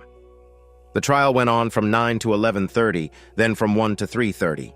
There were many people in the court besides us. We could see them moving around through the curtains. There were hundreds of them, rushing here and there. Some people came close to our window, pressing their faces against the narrow opening to see inside. What was happening? Did they think it was a cafeteria? Were they looking for a bathroom? Some of them were very large and looked unkempt, just like us. I wished I could wear better clothes and clean up a bit, but these folks seemed to care little about how they looked. One by one, our names were called. The court officer took the others out through the back door to where they needed to go. I waited for my name to be called. Skelly. James Skelly. The clock rang at 11:04. I raised my hand. The officer released me from the bench and led me down a short hallway to a room painted a greenish color. There was a round table with 4 chairs, some pictures of plants on the counter, and another door on the opposite wall that led outside. In the room sat a thin man in his 30s.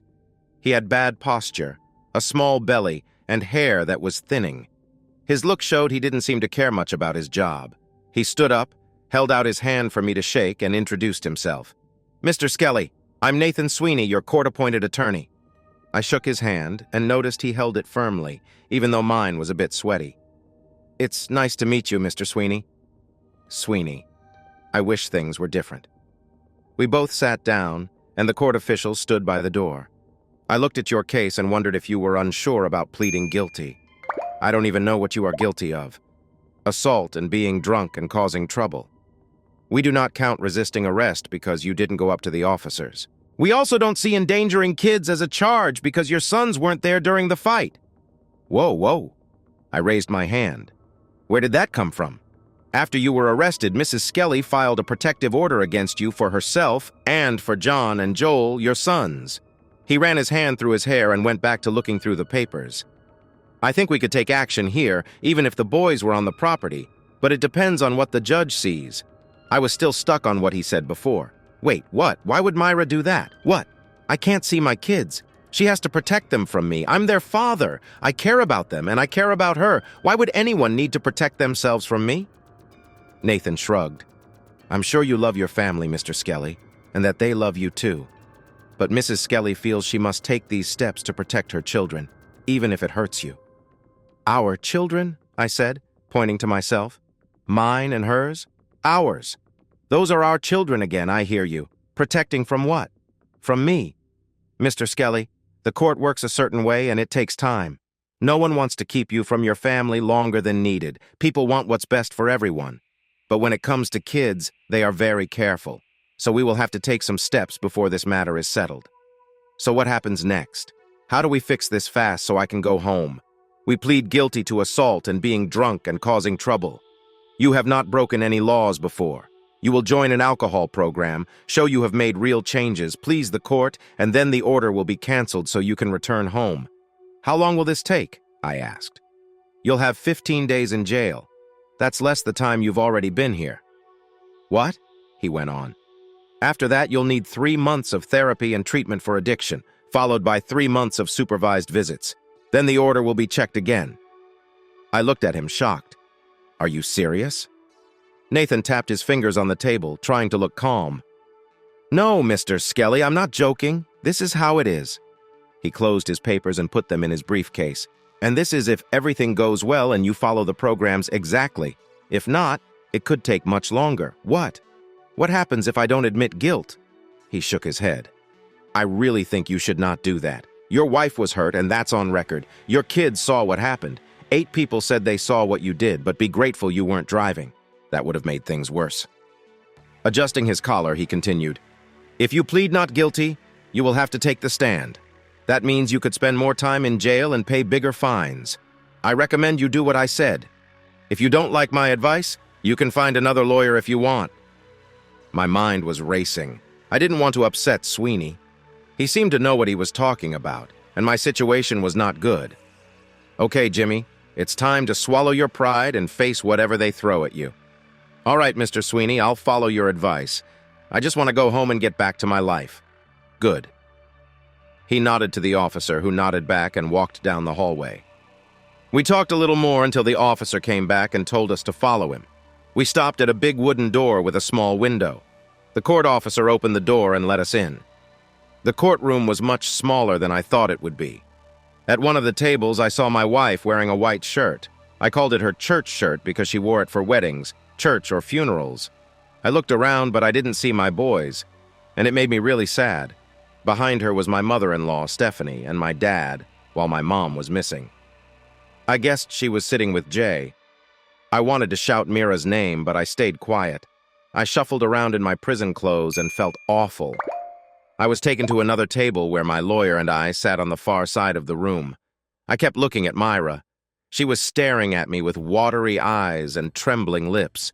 Her cheeks were red, and she looked like she was about to fall over. Stephanie had a serious look, and only her shiny eyes showed she was upset with me. Great. My dad, on the other hand, had red skin, and his jaw was tight like he was about to break a tooth. He was breathing hard, and his nose shook with each breath. His chest moved like he was working hard to breathe. It had been years since I saw my dad so angry. I was thankful to be in court instead of facing his rage.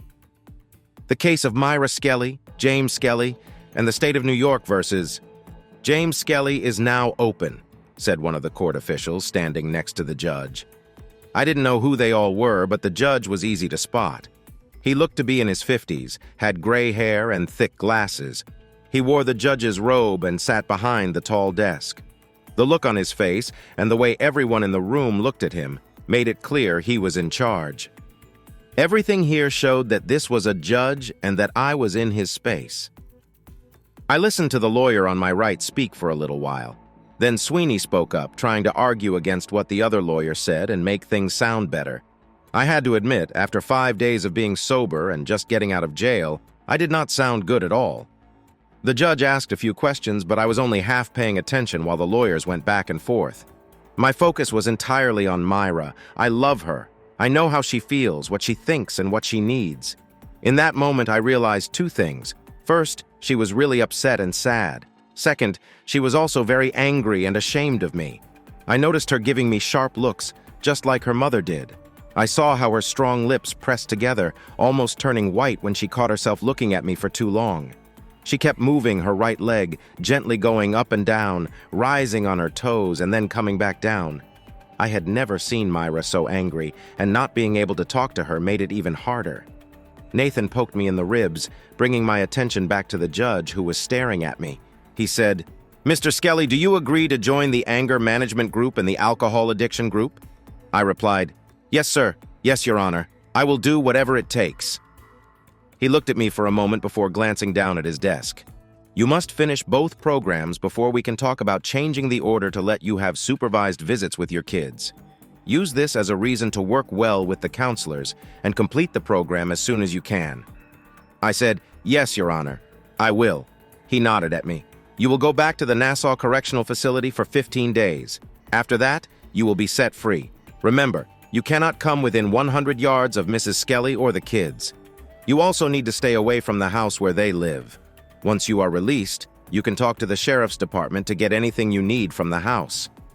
The judge hit the gavel and said, "Dismissed." Nathan stood next to me as a court worker took me back to the waiting room. My dad's voice came to my mind. He said he would pick me up when I got out. I was going to stay with him and my mom. I nodded and looked at Myra to say I was sorry, but she closed her eyes and shook her head sadly. She didn't look at me as I was led out of the courtroom. Nathan told me I was only supposed to be in Nassau Correctional for 10 days, but it felt too long. My mom put $25 in my account, which may not seem like a lot, but it felt like a little gift. The first thing I bought was a 20-ounce bottle of root beer, and it tasted amazing. The next day, I bought a small bag of potato chips. Another day, I got a cup of coffee. These small things meant a lot. When you can't have them, they feel even better when you finally do. On my 13th day in prison, as I enjoyed an hour outside in the yard, 4 guys who looked Latino walked toward me with their hands open. "Hi, are you Jimmy Skelly?" they asked. I had to think about how to answer. They clearly knew who I was since they came right up to me. So the question was just for fun. If I said yes, I was brave. If I said no, I was weak, and I didn't want to be seen that way. I stood tall and looked at the one who spoke to me with a calm face. "Yes," I said, and nothing more. "Let them figure it out on their own. Just wanted you to know that Les is mad at you." I shrugged. "Who is Les?" They looked at each other. "Doesn't that bother you?" "It doesn't bother me. I don't know anyone named Les. Les Man. Jorge Morales. You almost hurt him really bad. That's who I fought with." I didn't want to jump to conclusions. Just saying, "Man, Les isn't quite right. He always starts fights with the big guys. He's not that tough. Listen, thanks for the heads up, but I'm leaving in 2 days and I'm not coming back. As long as he lets me be free, I'll do the same." The speaker shrugged. "No problem, buddy. Carlos wanted you to know that Les is really mad and wants to come after you. If he does, it won't be because the Iron people have a problem with you. Les talks big when he mentions them." "Okay." I didn't understand everything, but it seemed like Les Morales, whoever he was angry at me. His gang wasn't upset because he often spent time with guys like me. That was nice of them. "What's next? A party invitation?" I needed to leave. "Get away from this place. All done, thanks. And tell Carlos thank you." "No problem," he replied, and the 4 of them walked away. Then it was time. Day 15. I took a long shower with cheap soap and shampoo that smelled a bit like oil. I was trying to clean up. When I got out, I got my old clothes and stuff back. Then they took me to the front doors and let me out through the barbed wire fence until I was in the parking lot. And there was the Pope. He was standing next to his old Honda Civic, arms crossed, looking a bit tough. There was more gray in his red hair than I had seen before, and it was strange. I had never noticed how deep some of the lines on his face were. He was 60 pounds heavier than me and in his late 50s. I didn't want to feel his anger. Memories came back of the times he was hard on me when I was a kid. "You look terrible, Jimmy," he said. "Nice greeting, Dad. Tell me something I don't know." "Sorry, Dad. The hairdresser isn't coming until Thursday." "Don't get sassy with me, smart kid." He opened the driver's door and got in, telling me to sit on the other side. "I have to pick up my son from jail. I don't want to hear more of your talk." He waited for me to sit before starting the car. "Put on your seatbelt before I toss you out by Newbridge Road." We drove home quietly. My dad suddenly jerked in his seat and sped up. He gripped the steering wheel tight, staring straight ahead. "Look, Dad," I said. "I'm sorry." He snorted. "I really am." "Your wife had bruises on her wrist for a long time," he said sharply. He slapped the dashboard. "What kind of trouble are you in, Dad?" "It was an accident." "That's nonsense, kid. It was nonsense." He grinned as he said it. "Spilling salt is an accident. Hitting another car while parking is an accident. No, Jimmy. What you did was on purpose. You drank too much and hurt your wife." "I didn't mean to." "Forget it, Jimmy. I don't want to hear your excuses." "I really didn't mean to do it." I held my tongue until we got to my childhood home. The first thing I saw was my baby outside. Inside, there were many boxes and bags. It looked like clothes and other stuff. Dad got out of the car in a grumpy way, and I followed him inside. He opened the door and called out, "Mary, I'm back to see your son." The mom came out of the kitchen, wiping her hands on her robe. I could smell corned beef cooking, and I figured she was making it for me. "Hi, Mom," I said, putting my hands in my pockets, not sure how she would greet me. She hesitated for just a moment, then walked over and gave me a big hug. "Oh, Jimmy, welcome home, son. Are you okay? Did you get hurt out there?" she said, sounding worried. I smiled and replied, "I'm all right, Mom. Thank you for letting me stay here." She reassured me, saying, "Don't worry about it. We just want you to feel better. That's all." She led me into the kitchen. "Come on, I'm making dinner. You look like you haven't eaten well." On my first day home, I didn't tell my mom I had been in jail. I didn't want to upset my dad by being near him.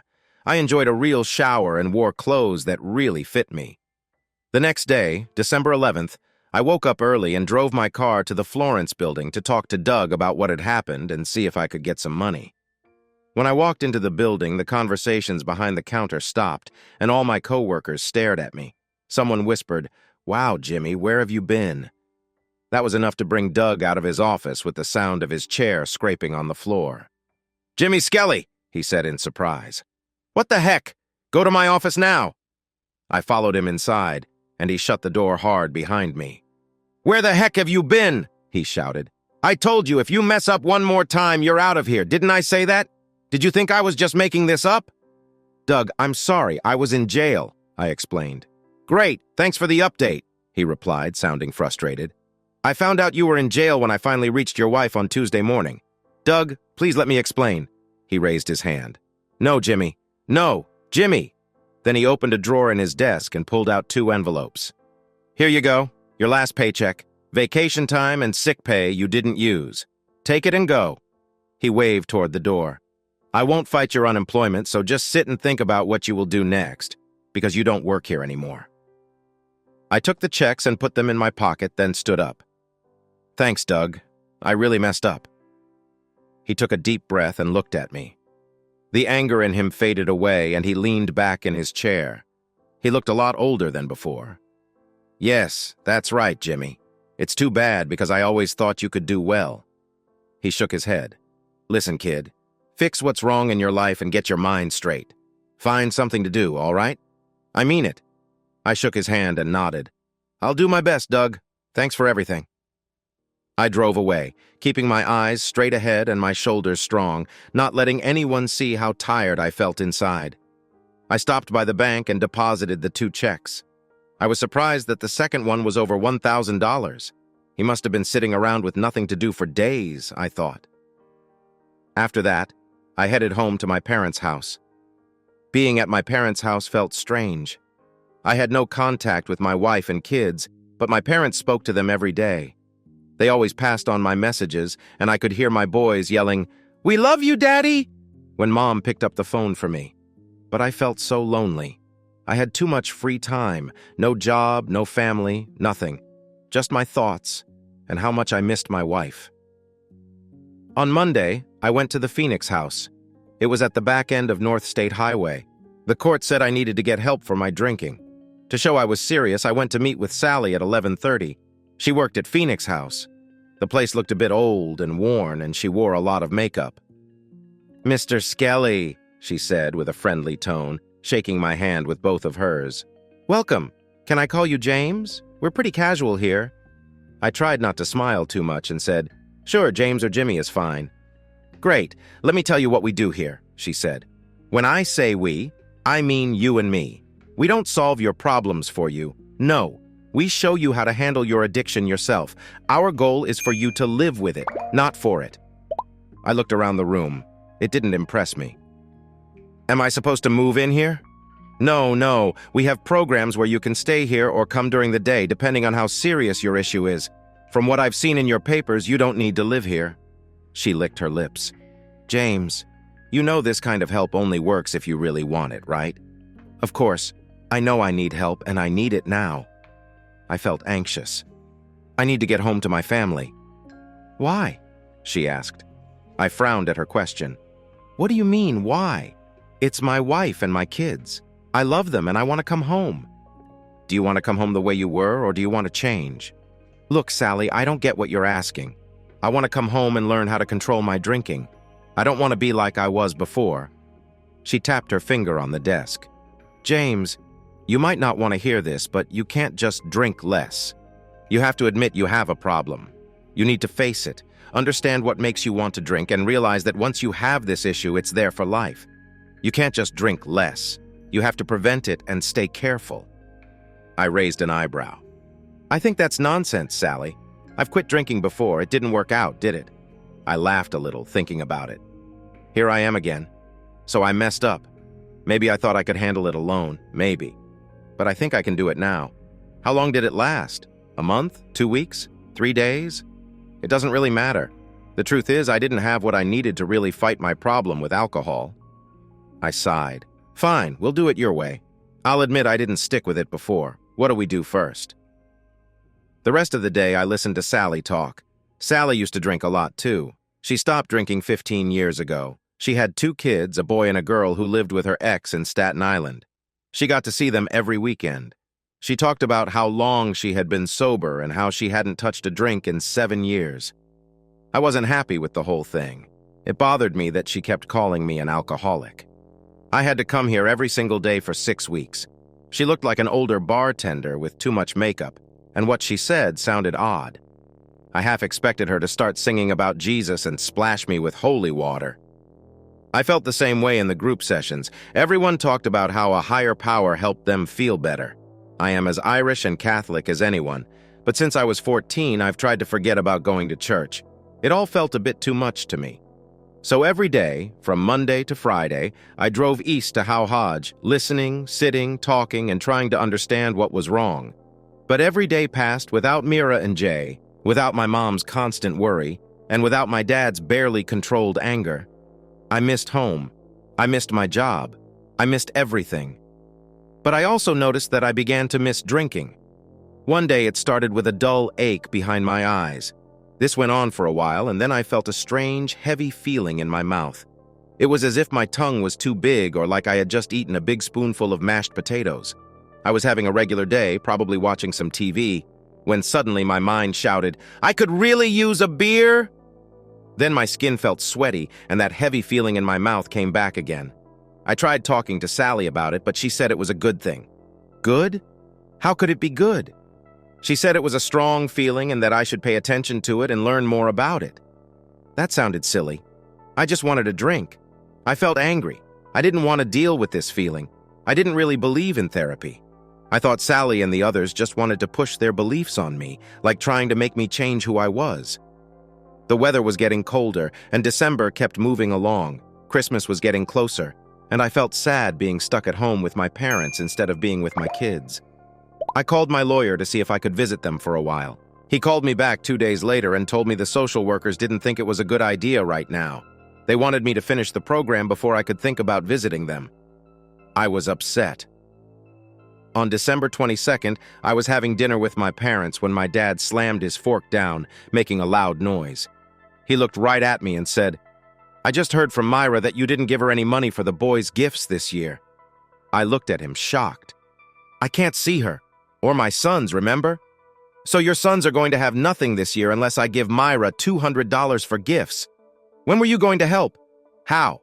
Dad? And with what? I don't have a job. You know that." Dad shouted back, "Get a job! You have money in the bank. You have gas in your car. And I know you're getting unemployment money.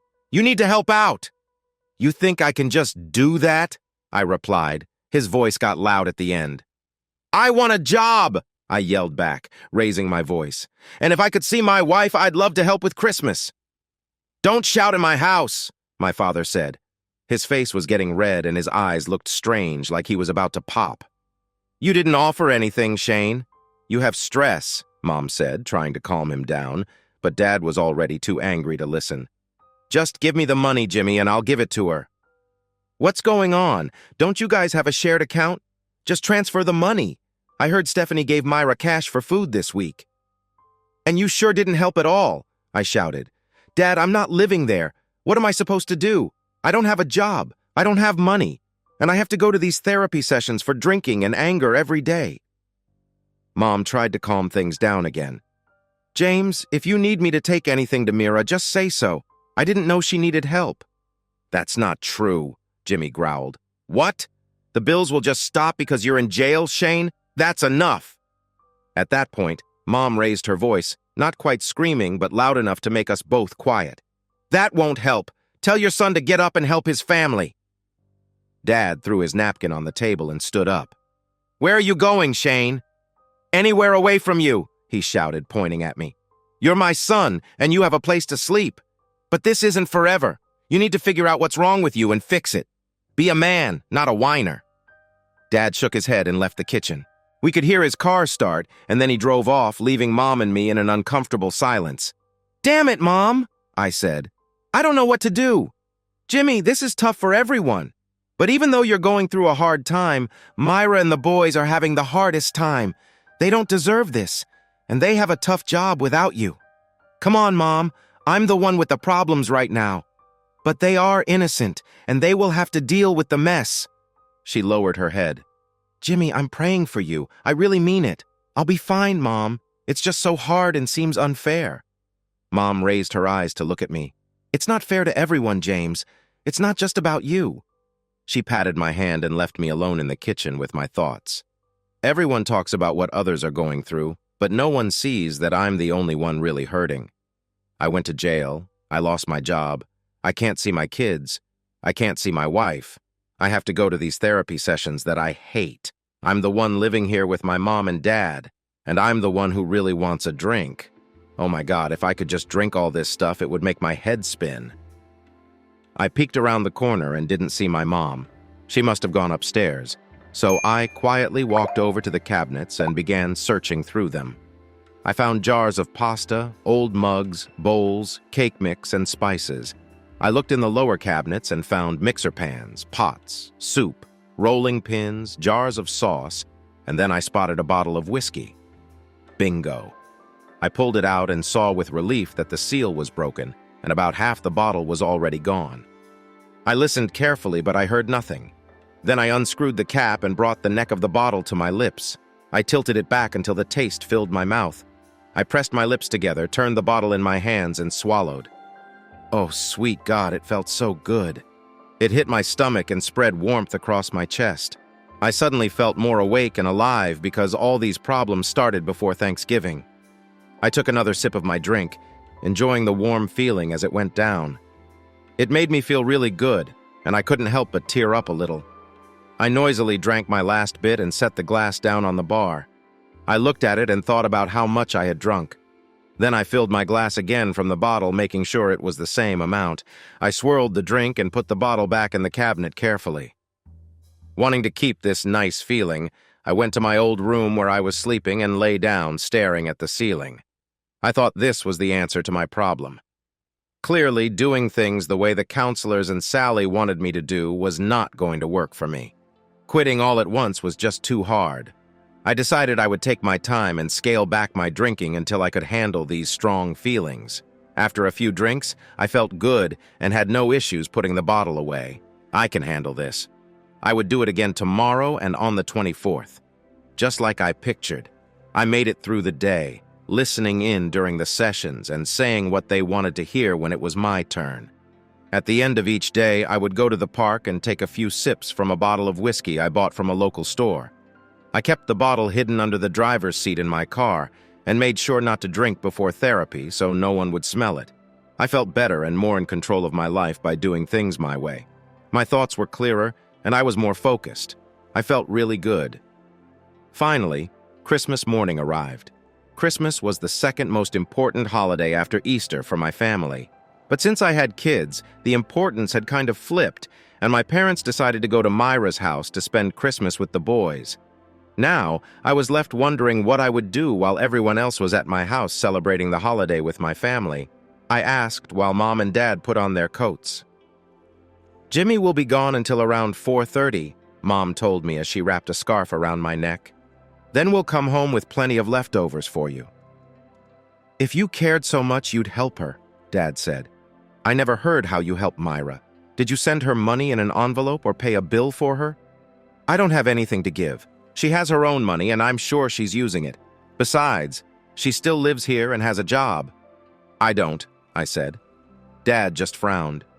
"You really are something, Jimmy. I can't believe you're my son." He looked at Mom. "Come on, Mary. Let's get out of here. Mom leaned over and kissed my cheek. Merry Christmas, Jimmy. Don't let it get you down. I watched them leave, my eyes filled with tears until their car was gone. I walked to the kitchen and started searching the cabinet until I found Dad's whiskey. Forget them. Forget all of them. I took a big gulp straight from the bottle and felt a warm rush spreading through me. Yes, this was what I needed. I walked to the family room and turned on the TV to watch the parade. As the good feeling started to fade, I set the bottle down and took another drink. I had to feel that good again. But what was I doing? I was just wasting time. Therapy was a waste too, and I wasn't getting anything from it. Sally was trying hard. You could see it, but she seemed stuck with me, and I could tell she knew it. That just made her want me to take a big step, as she called it. I didn't want to jump or run away. I was fine. Once the courts were happy that I finished the program, I could be with my sons again and go home to Mira. Mira. I felt a heavy sadness in my heart, thinking about how much I missed her. I realized I still loved her very much. I felt down. I wanted to get through this quickly. I wanted to come home and show Mira that I could be the man she had always loved. I can fix this. I know I can, but I need to get home first. I took a sip. Wow, the bottle was emptier than I expected. I went back to the kitchen and looked for more drinks. I found a bottle of white Zinfandel, a bit of Captain Morgan, and some sherry. I don't drink sherry. I took out the Captain Morgan and shook it. There was more than I thought. Okay, that will do. I'll get more later. I sat inside while Miley Cyrus sang on stage near Times Square, taking small sips of the drink. I glanced at the TV, but didn't really watch anything. I need a job. Now would be a good time to work on a construction crew. I know many construction workers, and it wouldn't be hard to get one of them to hire me. I know I could fit in with the guys they are hiring at Boss Bagel in Bethpage. Then when I start earning good money and get experience, I can find my own jobs, just small ones like hanging windows or doing trim work. I would even do some spackling. It isn't hard. I've seen teams come in and most of them didn't speak much English and didn't seem too bright. If they can do it, I can too. Later I will show Mira I can make her proud. And the boys too. I'll have my own truck. I'll name my business something like 3J Construction because I know my sons would want to help me. Some of these guys may not be the best, but I know I can do better. Yeah, then Mira will be proud. She would wear nice clothes like Grace. I would have a pretty house like Jerry. They would come and say, "Wow, Jimmy, this place is great. We love your house." Then they would feel jealous of me and my family. Yes, they would. Wait, is it 2 o'clock already? Where is the captain? Oh no, I think I spilled something. The bottle is empty. The floor is dry now. Where is he? I need to get another drink, but it's Christmas, so the liquor stores might be closed. I'll go later. Right now I feel hot and want to take a nap. It feels nice here. I pushed my shoulders back into the chair and leaned back with my feet up on the ottoman. That's life, Jimmy. It's a good one. What's that noise? At that moment, something hit me hard on the head, waking me from my short nap. I opened my eyes to see my father standing over me. His coat was open, and he looked angry, really angry. I noticed my mom standing near the door with her hands over her mouth and a big brown bag at her feet. I tried to speak, still dazed, and sat up. "You pathetic drunk," he said. Then he slapped me again, and my head started to ring. I fell back onto the couch. "Are you crazy? Have you been drinking here?" He pulled me up and hit me again, this time hurting my ear. "Hey, stop it!" I shouted, trying to get up.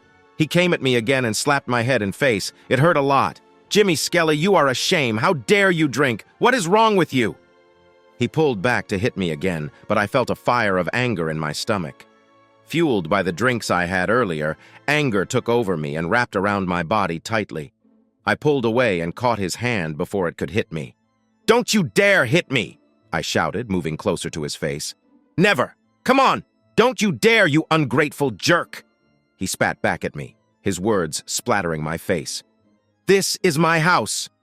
He pulled his hand free and was about to hit me again when everything changed. All I knew was I was not going to take another hit from my dad. I couldn't even tell you when I made my fist. In a flash, his hand came back to strike me, but then he was on the ground, clutching his stomach, trying to breathe.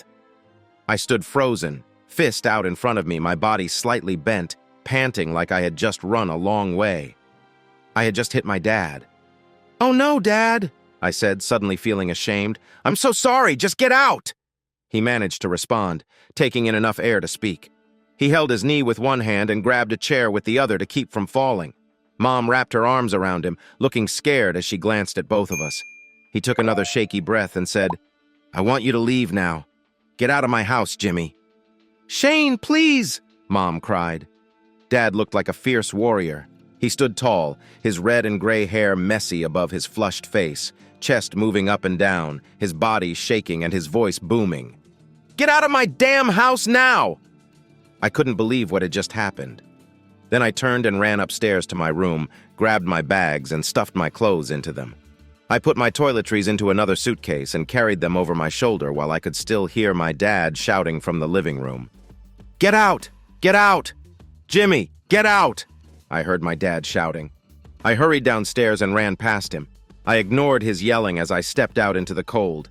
I grabbed my charger and tossed some of my things into the back seat of the car. Then, I got in and started the engine. Suddenly, I heard my mom's voice. "Jimmy, wait!" I rolled down the window as she hurried over. Her face was wet with tears and she looked really sad. "Mom, I'm so sorry I messed everything up. I didn't mean to. It just happened." I felt dizzy and weak, like I might faint. "Jimmy, please, just take care of yourself. Give your dad a few days to calm down, okay?" "It was a mistake, a big mistake. It's Christmas, Jimmy. Things went wrong." Just then, my dad shouted from the house, "I'll be there soon." Mom pressed something into my hand. I saw it was a bunch of crumpled $20 bills. "Take care of yourself. Call me and let me know where you are," she said. "I'll handle your dad, and you'll be home before New Year's." I felt sick in my stomach. "Mom, I can't take this." "You can get through this. Just accept it, Jimmy. Find a place to sleep. Go to a friend's house and call me every day, no matter what." She looked back, then leaned into the car. She hugged me tightly and pressed her tear-soaked cheeks against mine. "I love you, Jimmy. No matter what happens, your dad and I love you." "Go," she urged, squeezing me one last time. "Be safe." As I drove past her, I saw my dad coming out of the house. He looked big and angry, rushing towards us. I put the car in reverse, backed out of the driveway, and then switched to first gear and drove away, leaving my family behind in the rearview mirror. Next chapter. I drove without knowing where to go. The clock on the dashboard showed 5:13, and it was Christmas Day. I felt fuzzy in my head as if I was still waking up. My thoughts were all over the place. The only thing I knew for sure was that I had crashed hard, and not by accident. I drove around without a destination until I got close to the middle school. It was quiet there, not a single security guard or police officer in sight. I parked near the football field, as close to the bleachers as I could get. Then I moved to the back seat, put on my dark blue jacket, and pulled the hood down.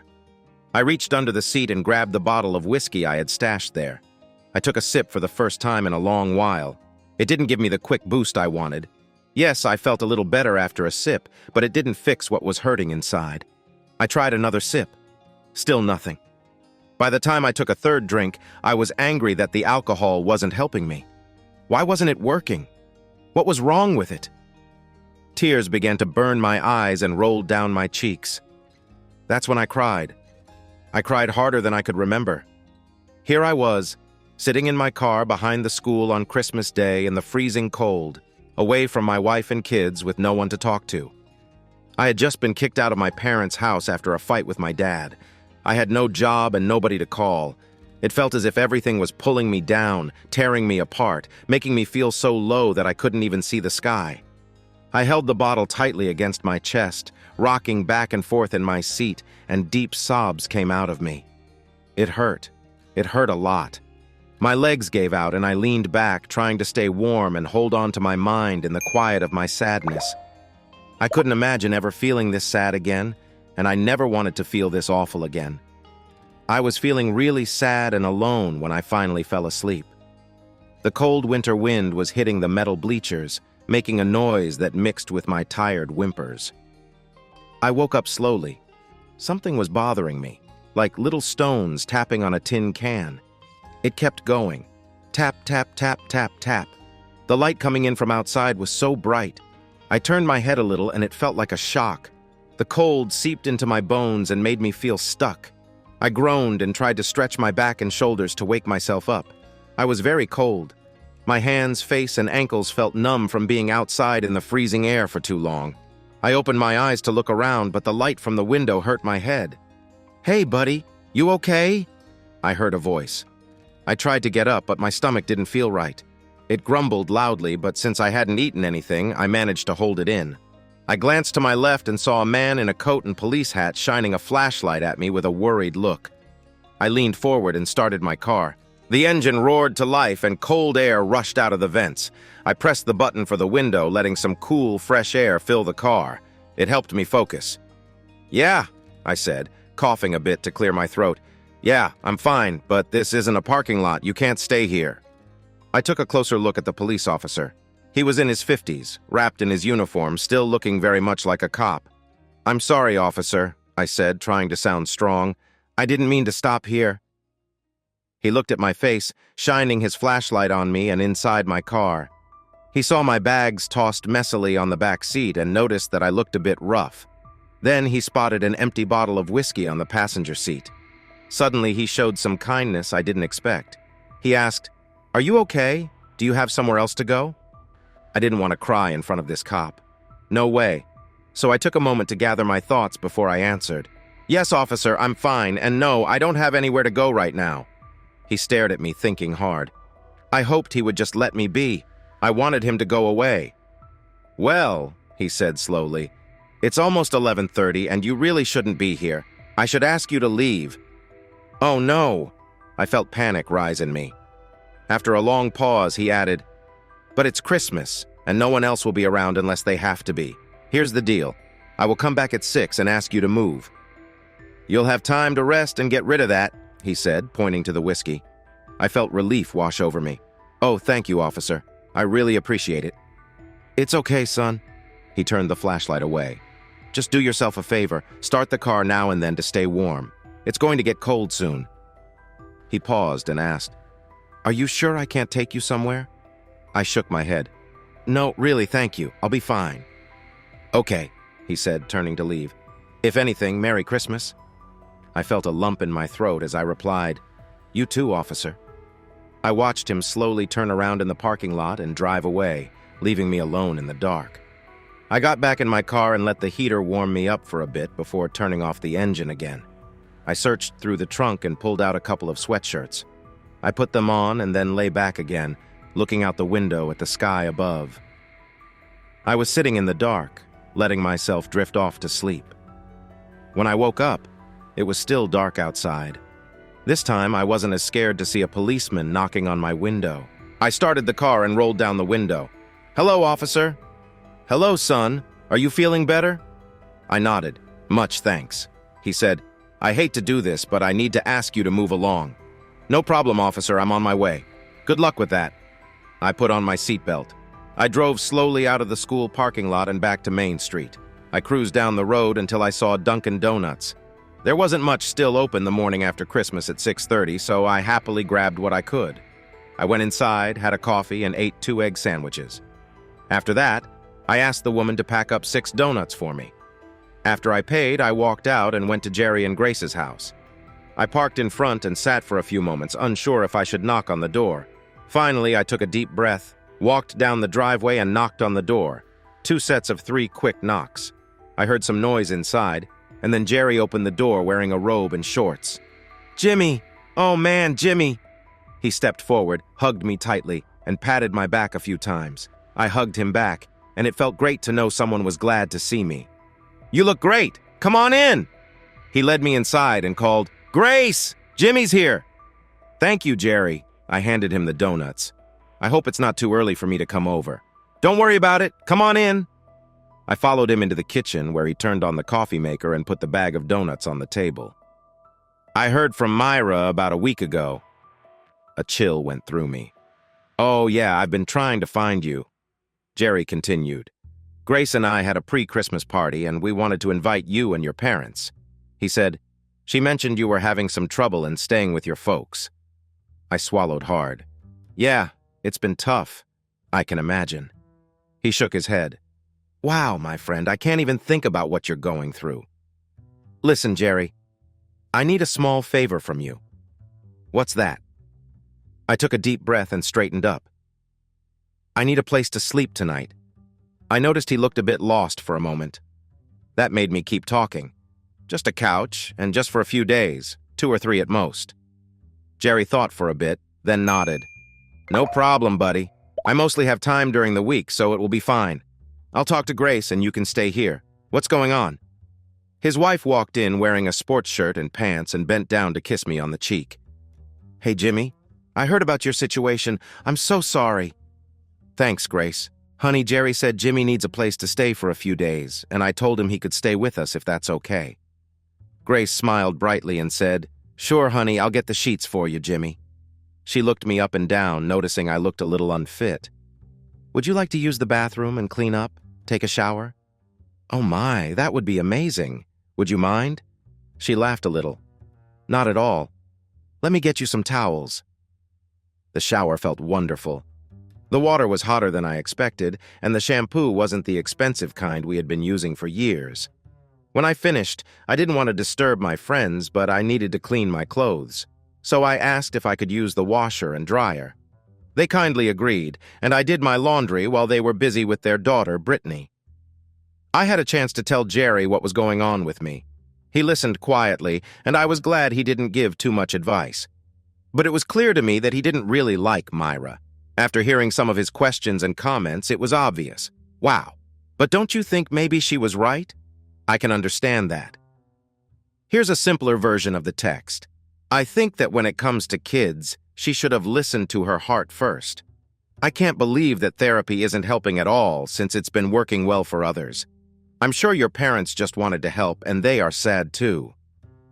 On the 27th, Jerry took a few hours off from work because his company had a half day for Christmas break, and I had some time to spare before heading to Phoenix House. Grace was taking care of Brittany when the dishwasher beeped. She asked me if I could please empty it for her. I got up from the couch, took out the plates and glasses, and put them in the cabinet. I did the same with the silverware, tossing it into a drawer. Then I finished my task and went back to the couch. After a bit, I heard Grace moving around in the kitchen as if she was searching for something. I could hear sounds coming from the dishwasher, too. I tried to pay attention to Maury instead and pushed the knocking sounds away from my mind.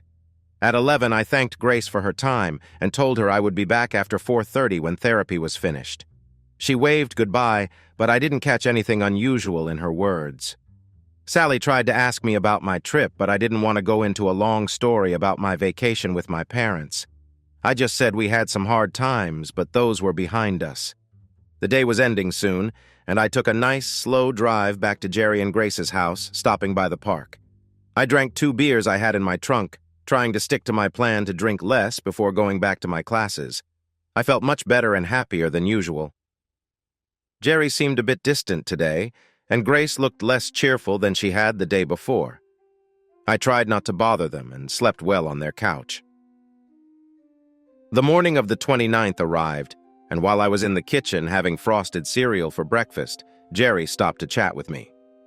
Hey, buddy, how was your night? I chewed my cereal and nodded. Pretty good. Thanks for asking. He glanced at his watch.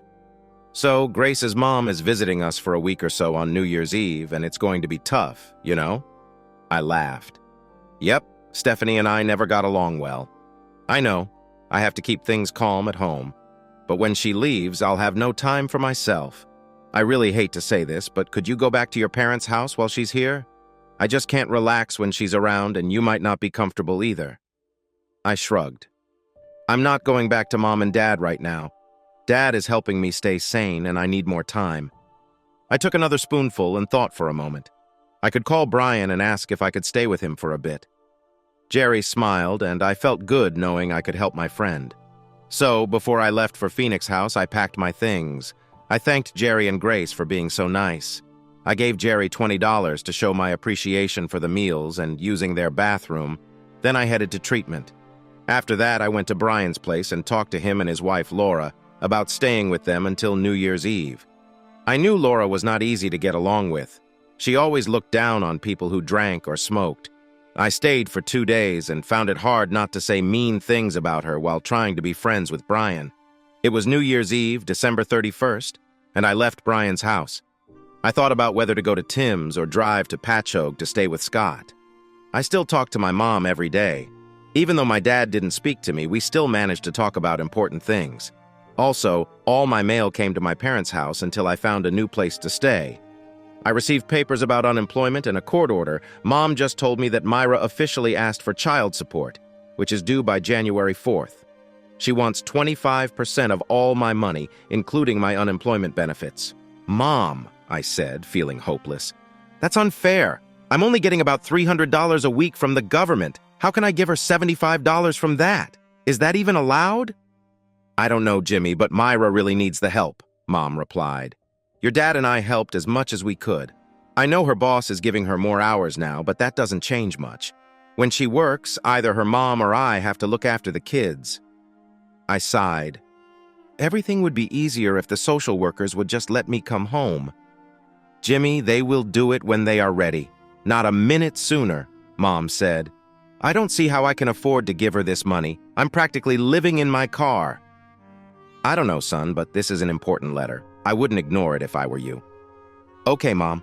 I'll call my lawyer and ask what to do. If he says yes, then I'll deal with it.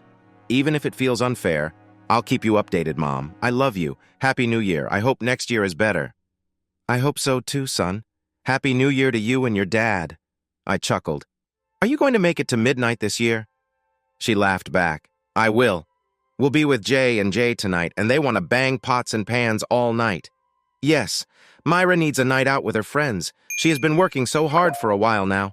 That's why your dad and I agreed to watch the boys so she can enjoy her evening. That made me a bit uneasy. So she can go out, but when I tried to organize a dinner for her 3 months ago, she ignored me, I said. That's not right, James, Mom replied firmly. Myra has been a single parent for a long time now. She has to deal with children's services, problems with her lawyer, stress at home, not enough money, and extra hours at work, all on top of her regular daily tasks. So in this situation, it's good that she's on vacation. Maybe, I grumbled, but it still feels awful. I don't know what you want me to say, Jimmy, my mom said into the phone.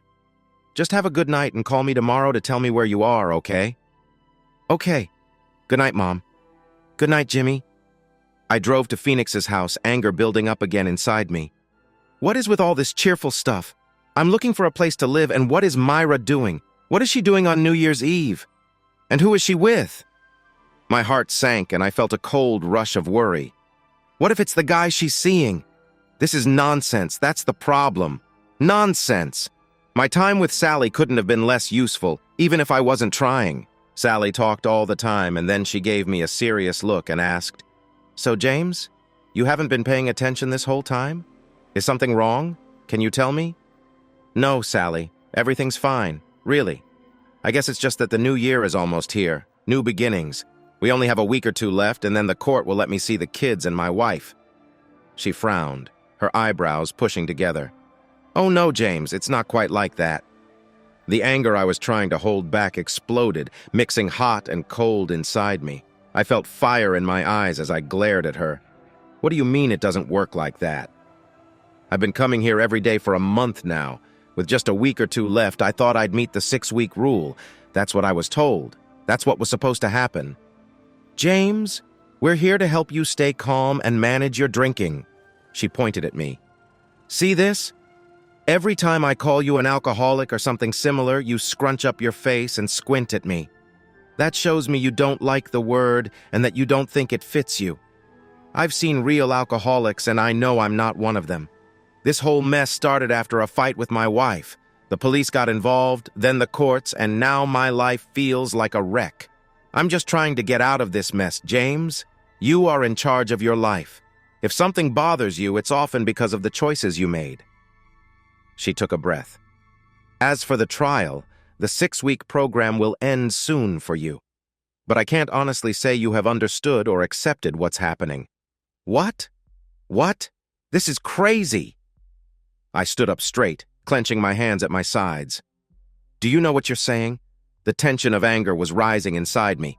Do you understand how this is affecting me? My left eye was blurry, and a red haze covered my vision. Do you know what you're doing to me? I give credit to Sally. She just sat there, looking at me like a pressure cooker about to blow. The only thing that changed was her expression.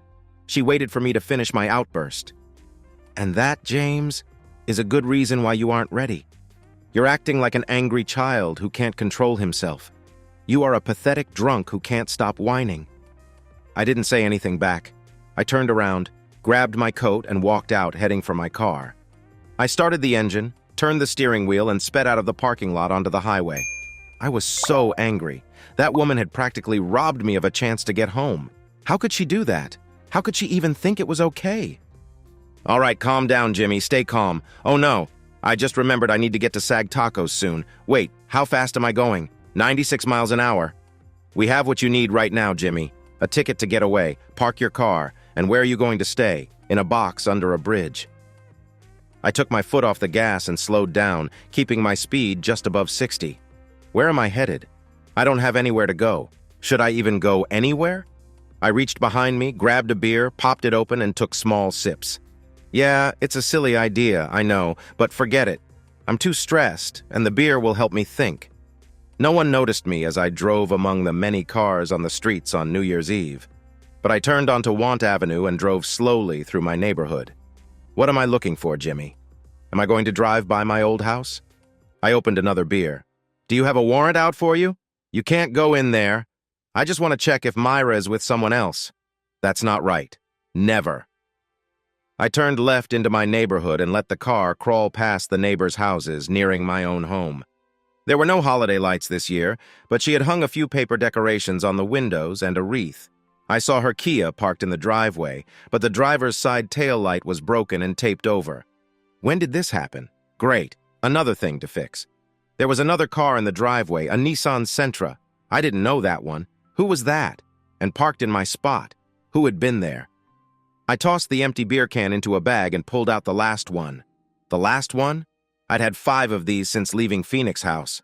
I put the unopened can down and opened the car door, standing in my driveway. Come on, Jimmy. Go on up there. See what's happening. You need to know. But I didn't move. I was scared to go closer, afraid of what I might find. I was really worried about the angry feelings I couldn't control. I stood there, my heart racing. Then my front door opened. There she was. Mira, my Mira. She wore a black dress and tall shoes. She held a nice handbag from TJ Maxx, and her white winter coat hung open. Her hair flowed in beautiful auburn waves around her face.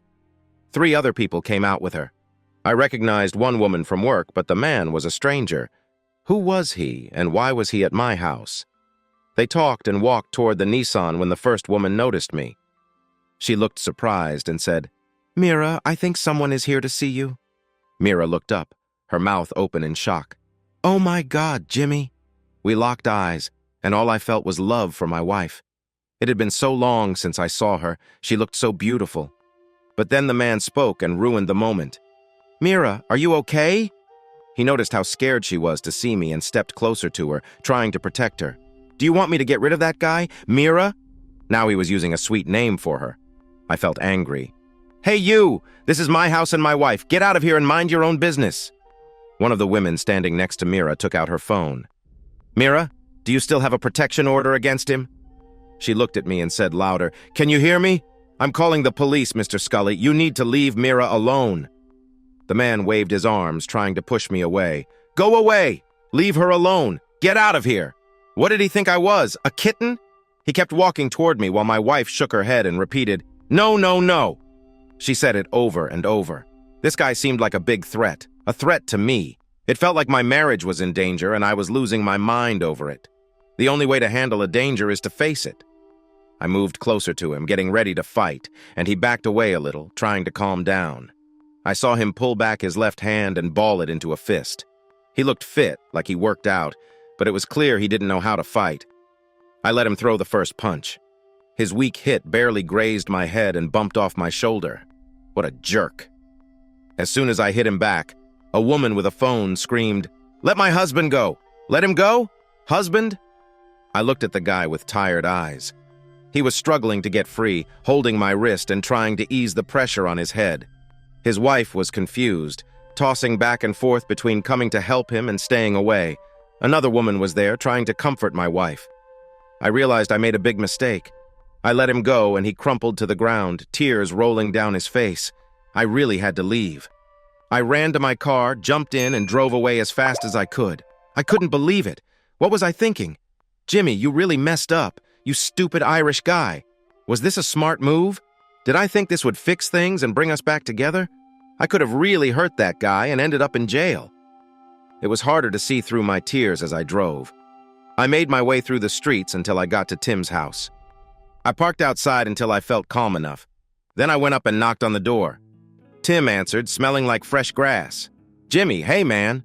He seemed surprised to see me and gave me a handshake and a big hug. "What brings you here, Tim?" I asked. "I need a place to stay tonight," I replied. "Wow, my friend, you came to the best place. My home is your home. Come on in." I sat in Tim's messy living room and shared everything that had been happening in my life for the last few months. He listened carefully, not judging me, just being there for me. When I finished talking, I felt completely drained. I was like a wet sponge, all used up. "Tim, I know it's New Year's Eve, but can I get some sleep?" He looked around and frowned. "My mom will be home soon and she'll want to use the living room. Let's go downstairs. The basement is pretty clean after Thanksgiving." I followed Tim down 12 stone steps into his cool, slightly damp basement. We spent a lot of time here when we were younger, sometimes with girls, sometimes with drinks. Everything looked the same. An old couch, a small table, a worn refrigerator, and a foosball table in the corner. But everything seemed a bit more worn out. Just like me. Tim pulled off the old blue sheet from the couch and dug through the closet for a blanket and pillow. "Here you go. Lie down for a bit. Just tell me when you feel ready and we'll do something fun. Jimmy and Timmy. Round 2. He laughed as I took off my shoes and leaned back, already starting to fall asleep. I woke up early in the morning and went upstairs to use the bathroom. The house was quiet, and I couldn't hear much outside. Quietly, I made my way to Tim's kitchen and saw a bag of cheap LA's chips. I grabbed big handfuls and filled an old coffee mug with tap water to wash them down. After I felt a bit better, I looked for something else to eat or drink. I was surprised to find a 6-pack of Heineken in the fridge. I opened one and drank it while standing there, then took another one downstairs with me. In the dark, I took a sip of the beer and felt bad for drinking it. I really hate myself. I can't stop. I don't want to be this way, but I don't know how to change. Every time I try, things go wrong. I'm sitting here in my friend's basement, drinking a beer I took from his fridge. There's nothing good about being here. I just have a thirst that feels like it's pulling me down. I raise the bottle to the ceiling and say, "You win, God. I give up." Then I drink it all. The next few days are the last time I remember things clearly. I asked Tim to come with me to the orphanage to give what little I had to his mom. I made a deal with Tim's mom. I would stay clear of her for a week while I tried to get sober. I promised her $50 to help out. I always thought Tim's mom seemed pretty rough, but she took my money and told me to keep my distance and stay out of her basement. She also said, "If you get sick, clean it up." I drank a lot, mostly cheap beer and whiskey. Tim and I would go to the store every few days to buy more alcohol. Then we would laugh, drink, and pass out outside. One day my phone broke, so I sold it to one of Tim's friends for $30, which I used to buy more drinks. After a while, I was too scared to start my car. I couldn't think straight while driving, so I parked it in the backyard and left it there. Day after day, I stopped going to the Phoenix house. I got in a fight with Sally, and I didn't even know what that meant for my court case. But I didn't care. I just lived alone day after day, drinking, relaxing, and staring at the basement walls and the TV. I knew I had money in my bank account because my debit card always got filled up with beer and snacks. This meant I kept getting money from unemployment. I just sort of went through each day, lost in my own thoughts. Whenever I looked in the mirror, I drank to forget my pain. When I thought about John and Joel, the hurt in my heart made me feel like I wanted to hurt someone else. I remembered bits and pieces of things, like how I laughed at something funny on Jon Stewart's show and ended up having an embarrassing moment. Once, Tim took me for a ride when he had some money. We met a guy at Roosevelt Field who had a lip ring linked by a chain to an eyebrow ring. I thought it was hilarious and couldn't help but laugh at him. He didn't like it and told Tim to take me away and not bring me back. Once, I had to carry a box down the stairs but forgot to button my pants. They fell down to my ankles as I walked down. I made it to the bottom and couldn't stop laughing. Tim looked at me like I was crazy. It was funny but also kind of sad. But it was a trip to the hospital that changed everything. I was in the shower when I got sick. I slipped and hit my head hard on the bathtub, making a loud noise, and I ended up throwing up while I lay there. It got stuck in my throat, and I started choking. I couldn't stand and was about to pass out when Tim kicked open the door. Just before I fainted, I saw him rushing to help me. When I woke up, I was in Nassau University Hospital in East Meadow, bandaged up with an IV in my arm, and I had the worst headache I had ever felt. I tried to get up, but a gentle hand pushed me back down and told me to sleep. Who was I to argue? When I woke up again, it was daytime, and a nurse was shaking my shoulder. "It's time for your medicine, Mr. Skelly. What's wrong?" She gave me some pills and a cup of water to help me swallow them, then started checking my health signs. "You've been here for 3 days, Mr. Skelly. You have a concussion, bad throat injury, breathing problems, and alcohol poisoning. We have treated you, and you are getting better. If the doctor agrees, you could go home as soon as tomorrow. Your mom and dad have been here for the last 2 days.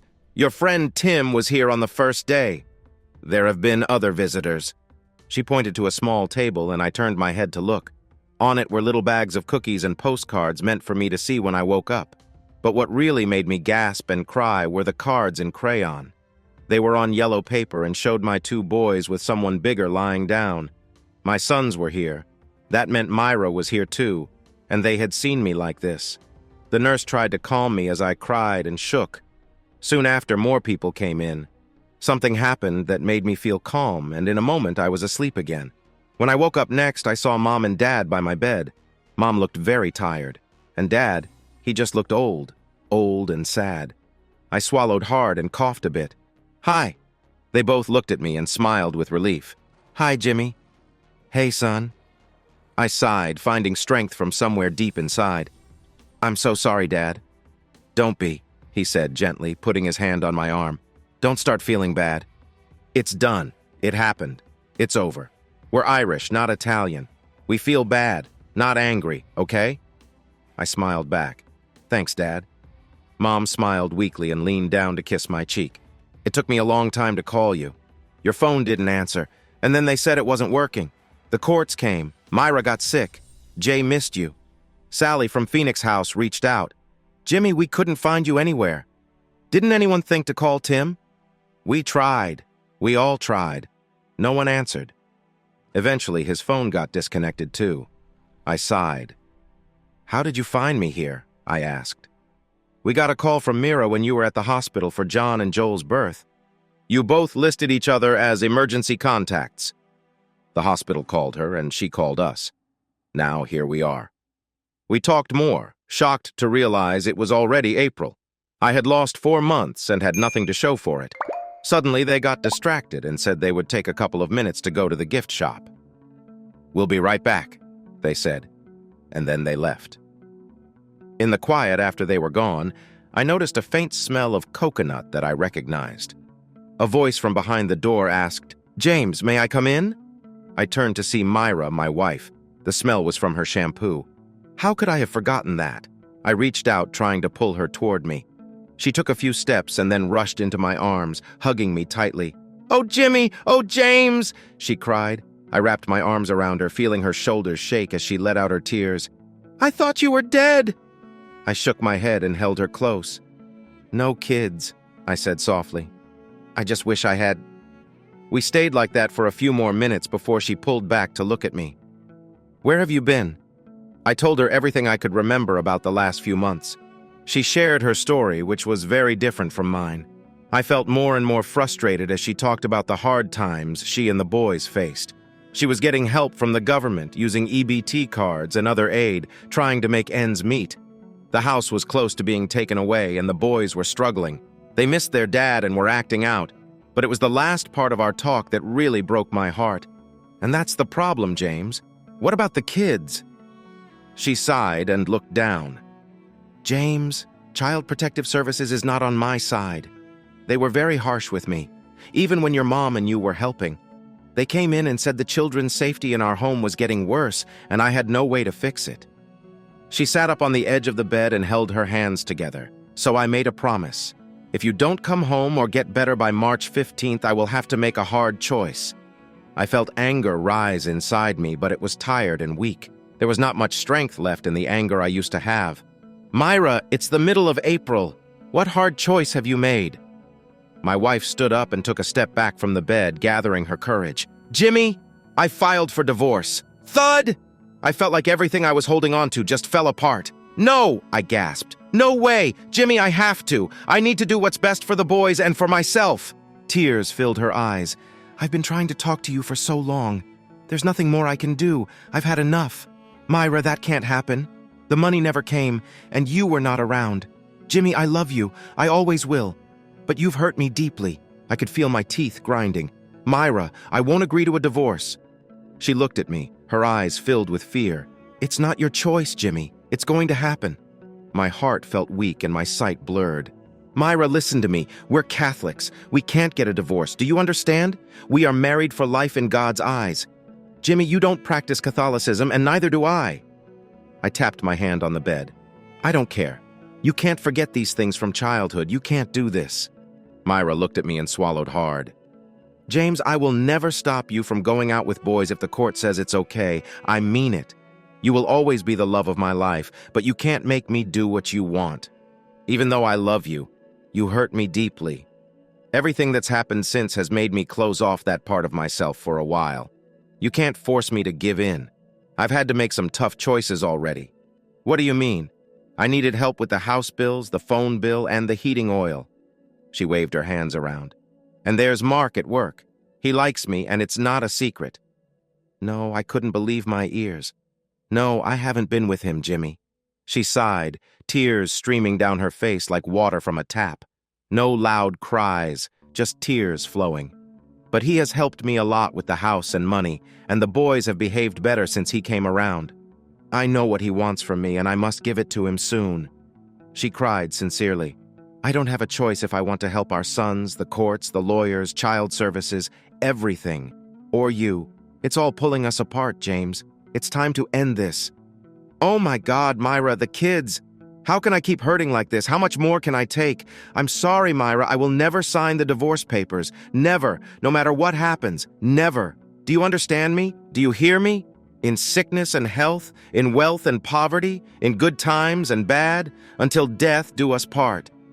She lowered her head and went out of the room, whispering, "I love you, James." I sat on my bed and stared ahead. I know Mom and Dad came in, but I can't remember what they said or if I replied. All I know is that the room felt darker and darker as I stared at the wall, feeling nothing but a deep, aching pain inside me. Oh gods, I felt like I wanted to end it all. I thought about drinking a whole bottle of whiskey and just letting go. I was really hurting. Why did I want to die, though? I saw bright lights above me. It was clear that night had come. A man in a dark coat and jeans sat across from me. He had a glass of water under his arm. He pushed up his glasses and looked at me. "I asked you why you want to die," he said. I shot back, "Who are you?" He laughed lightly. "You didn't hear what I said. My name is Father Michael Baldwin. I help people with grief and alcohol problems in Nassau. I was given your case a few days ago, but you couldn't talk until now." Just great, I thought. Another therapist. My last one seemed to help. "Therapy can be strange, Jimmy," he continued. "When you want to make it work, it can do amazing things. But if you don't want to try, it's a waste of time." At least this guy had some good points. I sighed. "But I just finished 6 weeks of group therapy. It felt pointless." "No offense, Father," he nodded. "Where did you go for that?" "Phoenix House," I replied. "They do okay work, but it wasn't for me." "Then why did you go?" I leaned back on my pillow and looked at the ceiling. "I wanted to get home to my wife and kids." He nodded. "That's a good goal," he said.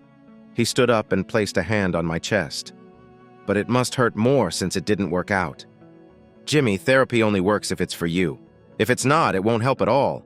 He pointed to the door. "The woman who was here before, who left crying. Was that your wife?" I nodded. "Yeah, she's leaving me." "And is that why you want to die?" he asked gently. "You don't get it, Father. She's been my strength, my support. She's everything to me. We have 2 sons, but it's all over now." Father Michael watched me as I felt sad. Then he walked over to the bed and took a pillow. He came closer and tried to cover my face with it. I pushed him away. "What are you doing, Dad?" I asked.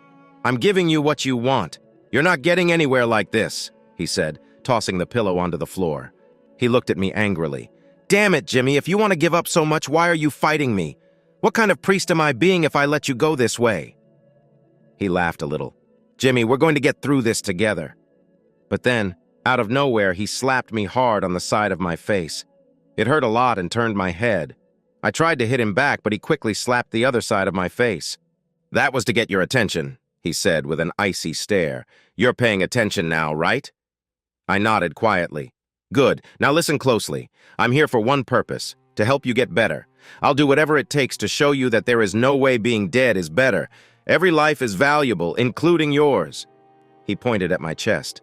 If you want a chance to see your kids, your wife, and everyone who cares about you, you need to choose to be a better person. He pointed at the pillow again. If you don't try to be better, you might hurt yourself.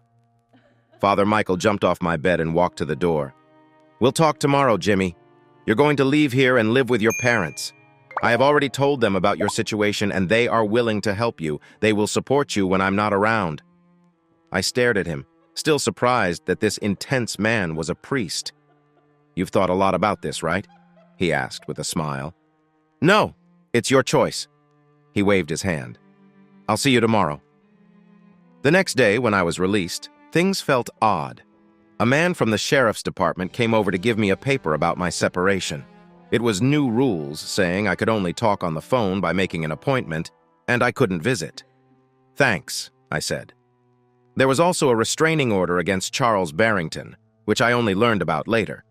I didn't know much about him until I remembered I had almost hurt him badly on New Year's Eve. It had been a rough day for me. The nurses were really nice and helped me get into the wheelchair to go to my parents' car. I hugged both of them and thanked them for dealing with me. Then I sat in the back seat behind my dad and we drove home. It was very quiet. No one talked and I was too scared to say anything. I just let my mind wander. When we stopped and Dad turned off the car, the silence felt heavy. Jimmy? My dad said. Yes, I replied, wondering what he was thinking. Don't argue with me, okay? I can't handle that right now. He paused. I love you, son. My heart sank. Oh no, I thought, realizing Father Baldwin must have spoken to them. My mom was sitting there quietly crying and my dad seemed embarrassed by his feelings. Listen, I won't hurt myself, all right? I'm Jimmy Skelly, the tough son of Shane and Mary. I laughed quietly to myself. Seriously, I'm not going anywhere. But deep down, I wondered if I truly meant it. Inside, I felt like I was falling apart after what Mirror had said. I hoped it wasn't too much for me to handle. We went into the house and the three of us walked around for a bit. I started to clean up my old room again and went through a small pile of things. Hey, Mom, can you give me a ride to Tim's? I need to grab my car and my stuff, I said. Jimmy's mom replied with a firm tone. You shouldn't be hanging out with Tim right now. What? I stopped on my way to the bathroom and turned to look at her. Why not? Father Mike thinks Tim is not good for you. And based on the last 4 months, he thinks Tim is one of those people. Come on, Mom. Tim has been my friend since 5th grade. Sweetheart, Tim may be a good friend, but he isn't helping you. Your father and I will go to his house, get your car, and pick up the things you left there.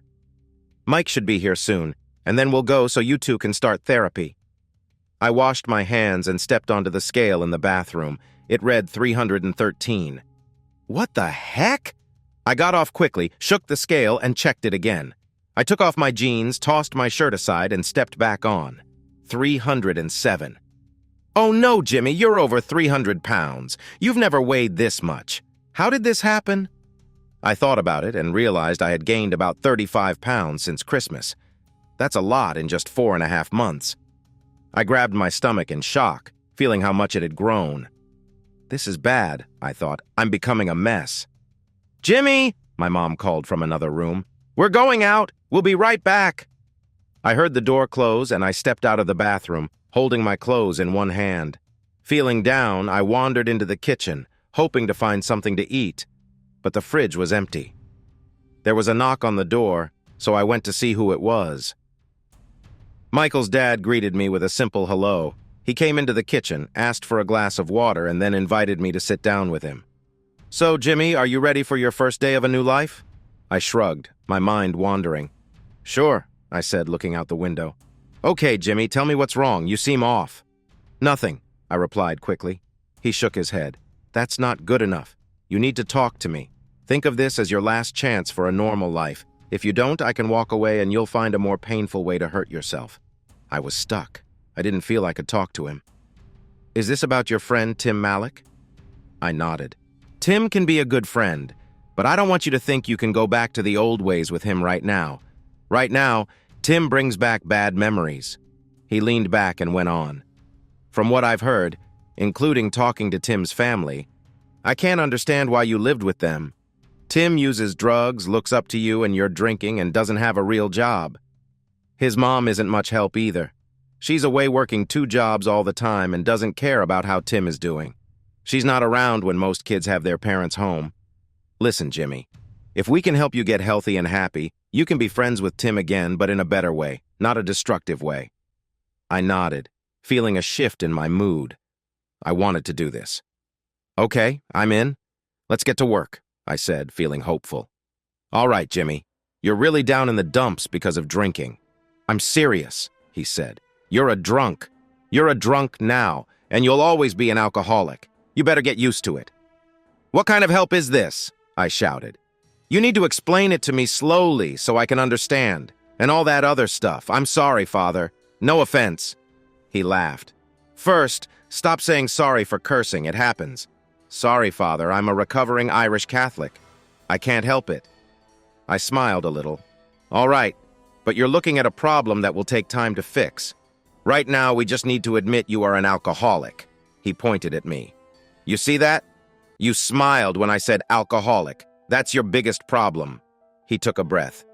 James, the truth is, most alcoholics don't see themselves that way. They go through life blaming everyone else.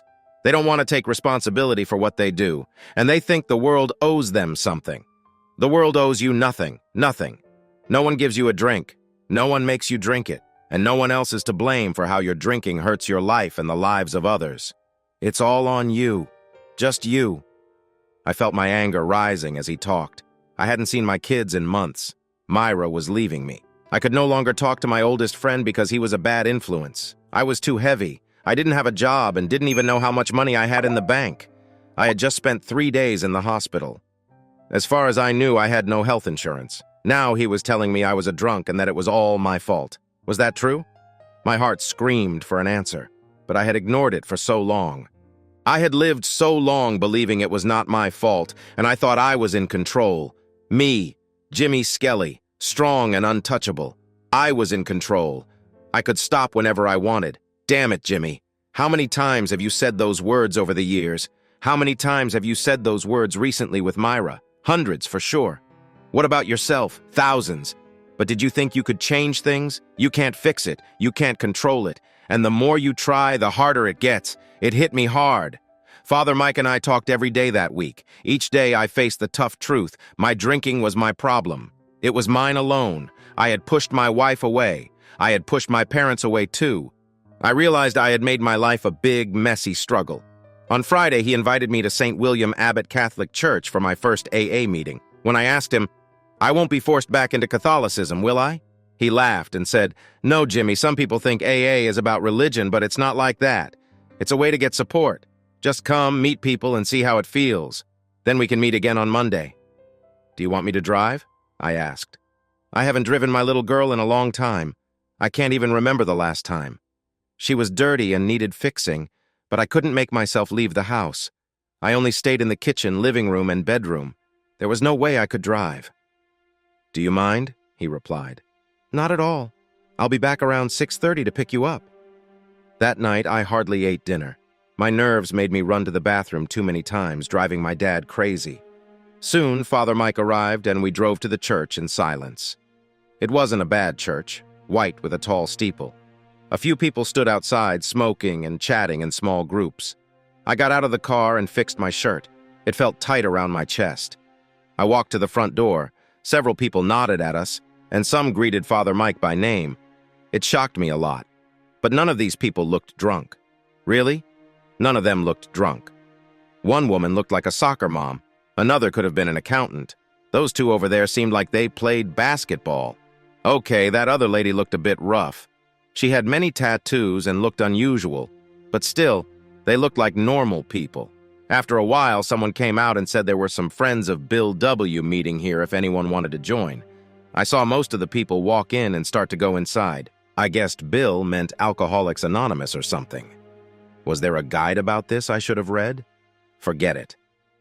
I joined the crowd, trying not to let my sweaty palms bother me. Luckily, we didn't go into the church part of the building, but into a meeting room next to it. About 40 of us were there, and there was space for 20 more if needed. A heavier older man stood at the front. He started the meeting, and everyone said hello. I wasn't going to speak. I just watched and listened, trying not to feel too scared. Be brave, Jimmy. Be brave. This AA meeting opened my eyes. It was like the one I went to at Phoenix House, but maybe I was in a different mindset or something. It truly touched me. I felt like I was a part of it. Several people read part of the 12 traditions, which explained what AA is about. Then the speaker asked if any newcomers were there, and Father Mike, who was sitting up front, turned to look at me. "Oh no, stand up, just do it." The group was waiting and looking around. Some were staring at me. I put my hands on my knees and pushed myself up. "I'm here, I am. Great, welcome. What's your name?" "Jimmy. Jimmy Skelly, hi Jimmy." The whole group greeted me together. I felt my face get hot. The speaker held out his hand with his palm facing up. "Would you like to share something about yourself, Jimmy?" "Yes. Is it too soon for me?" "Not right now. Some other time." "Yeah, another time." "Okay, Jimmy." "No problem," he said with a smile, and I sat back down. "Anyway, welcome." That was the end of my moment to speak. I didn't feel embarrassed or faint. There was no ridicule or anything like that. I just said hello and felt accepted. That was the moment that mattered most to me. I was welcomed into a room filled with people who seemed normal and acted normal. But each one of them had faced tough times just like I was. They had troubled lives, but were now on the path to a better future. I listened to people chatting as they walked through the hall and was amazed by the hard times they had faced and what their families had gone through. One man told me he had left home 3 years ago to drink a lot, and somehow he turned his life around 5 months ago. Another woman said she once crashed her car into her living room. Each of them had their own struggles and were still working through them. But that was the important part. They did it every single day. Each day, they chose not to drink. They would wake up, go on with their lives, and at some point tell themselves, "I'm not going to drink today." And they did it, and lived that way. At the end, they passed around a box for people to put in any money they could.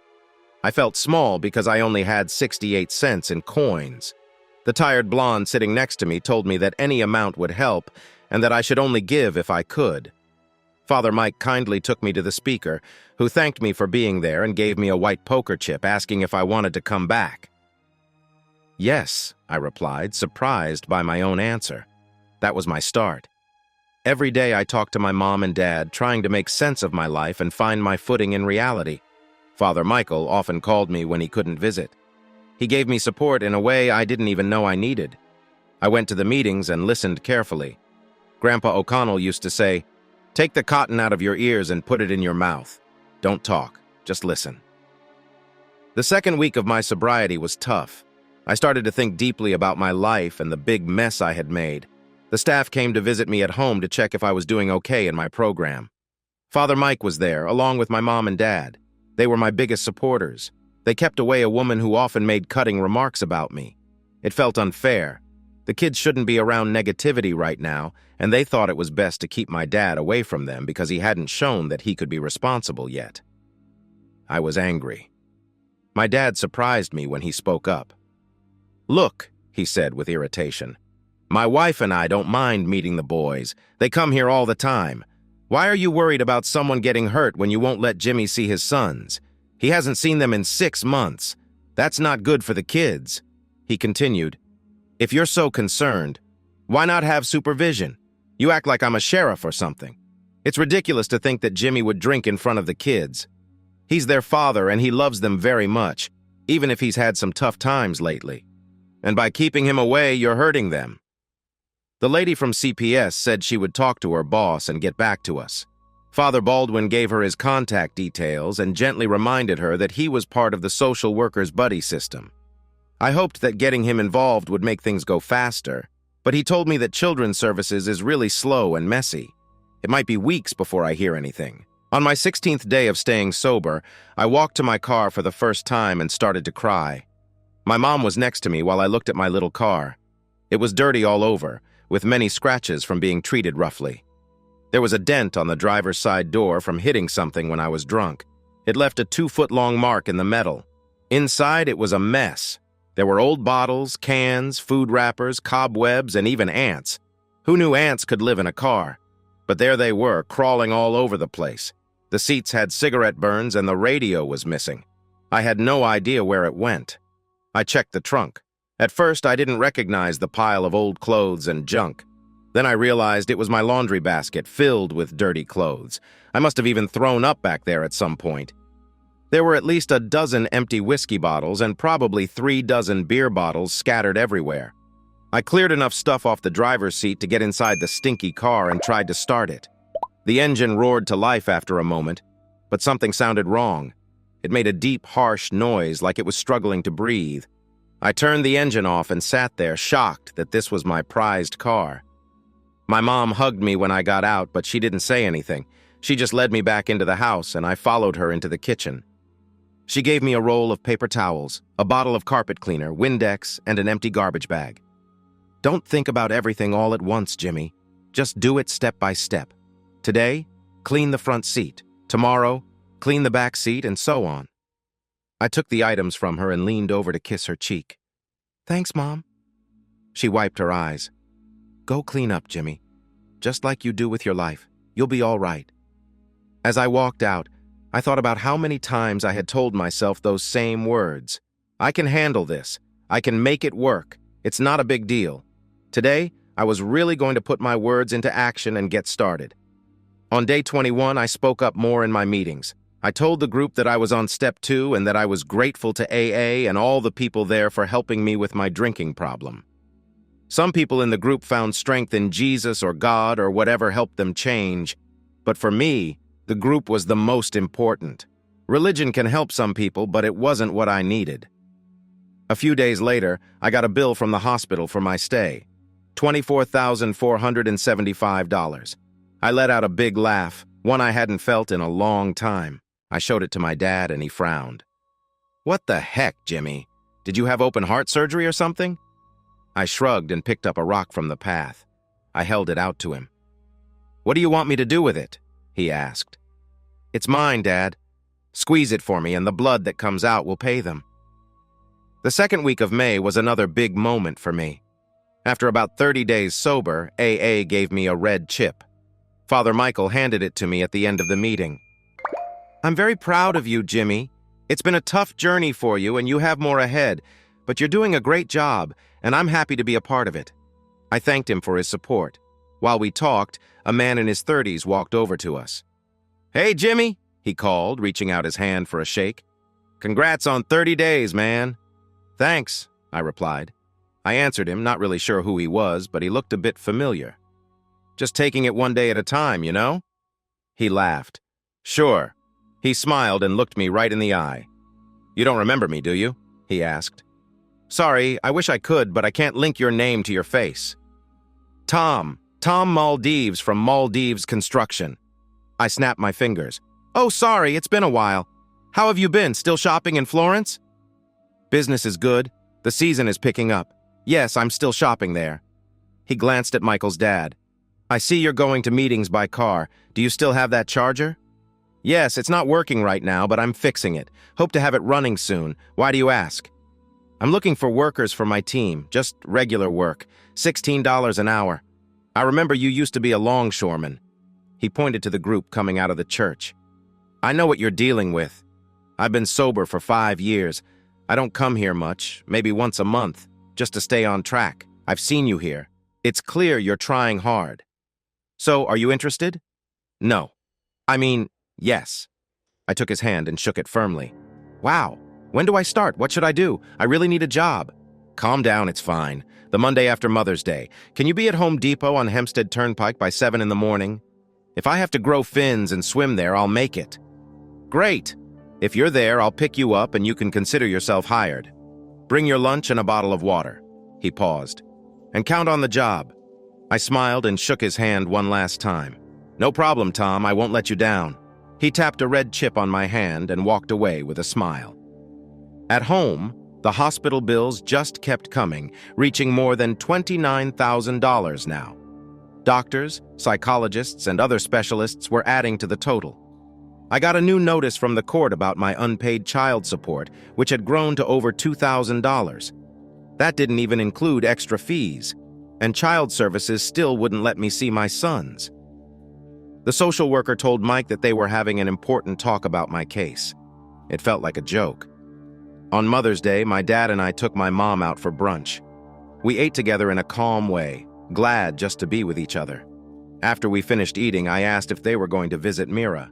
Mom looked at Dad and said, "Yes, Jimmy. We're going to see her later today." I took a big envelope out of my pocket and gave it to her. "Can you give this to her for me?" I asked. Mom saw Mira's name on the front and asked, "What is it?" I took a breath and said, "It's an apology. I couldn't write it myself. You know my school grades." Dad chuckled and added, "That's very true." His smile made the moment less serious. Mom laughed and nudged him, then encouraged me to go on. "This is for AA," I explained. "It's a list of all the things I remember doing wrong. Every time I lied to her, every time I drank too much, and every time I let her down. I want her to know that many of our problems are my fault. It's my fault, and I'm trying to change." Mom's eyes filled with tears. "Oh, Jimmy. I know this won't fix anything," I said, "but I want her to know I'm here for her. I love her. And even though I haven't seen her or Jay in a long time, they still matter to me. Mom, I'm so thankful for what you both do for them." She put the envelope in her bag. "I'll make sure she gets it, son." On Monday morning, I woke up at 5:30. I made 2 sandwiches, packed a small cooler with lunch and a big bottle of water, and took my old bike out of the barn. I put air in the tires, added some oil to the chain, and rode toward Hempstead Turnpike. After a tough 45 minutes, I stopped in front of Home Depot and got off the bike, feeling shaky. Oh man, my knees, hips, and ankles hurt. I walked inside and asked the clerk if I could lean my bike against the wall for a bit. After getting a yes, I went to the nearest cash register and bought 2 small packs of pain relievers and a cheap bottle of water. I took some tablets and waited outside for my heart to calm down and my muscles to feel better. Tom pulled up a little before 7 in his big black and white truck. 3 other guys were already inside and riding in the back. "Hey, Jimmy, good to see you," he said. "Thanks, Tom," I replied, shaking his hand. "Thanks for the chance." "No problem. This is Hector, my right-hand man, and this is Juan and Saul." I nodded and shook hands with the other guys. "Is that your bike? Wow, Jimmy, did you really ride it here?" He laughed. "I said I'd be here." "Okay, no worries. You can throw it in the trunk." "I thought you already fixed your car." I shrugged. I climbed up to the back of the truck and put my bike in the trunk, along with some other tools. "As soon as I get my paycheck, I can buy what I need for my car," I said. He nodded, and we drove to the job site. It was an attic, kind of like a second floor, and it looked like they had been working there for days. My job was busy. I ran around a lot, carried wood, got tools, and did a lot of cleaning. That first day, I learned many new things. I didn't know much about building things, and I realized I was out of shape. The other guys on the crew worked really hard. I had to push myself just to keep up with them. At 4:30, Tom said we were done for the day. We all got into the truck to go back to Hempstead. I didn't want to ride my bike home. I thought about calling my mom to pick me up. Tom dropped off 3 other guys, giving 2 of them cash for their work. Then he asked for my address, but I told him he didn't need to drive me home. "Don't be silly. You worked hard today, Jimmy. The least I can do is take you home," he said. I gave him my address, and we drove the rest of the way in silence. When we stopped at my parents' house, he helped me take my bike out of the truck. Then he reached into his pocket and pulled out 4 $50 bills. "Listen, Jimmy," he said, "this is an advance. Not a gift, but an advance on your paycheck.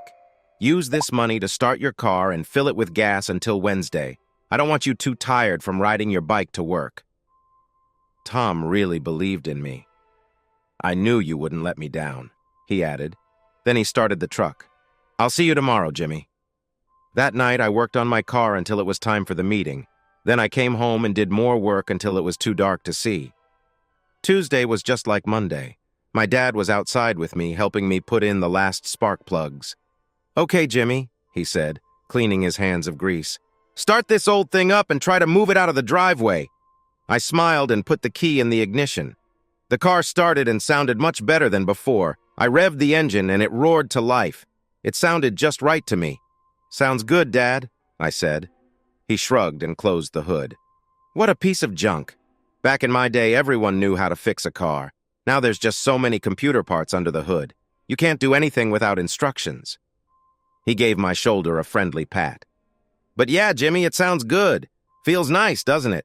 Putting your life together?" "Yes, Dad. Yes." He nudged me gently, pushing me away from the driver's side. I stepped back and he quickly got in and took the wheel.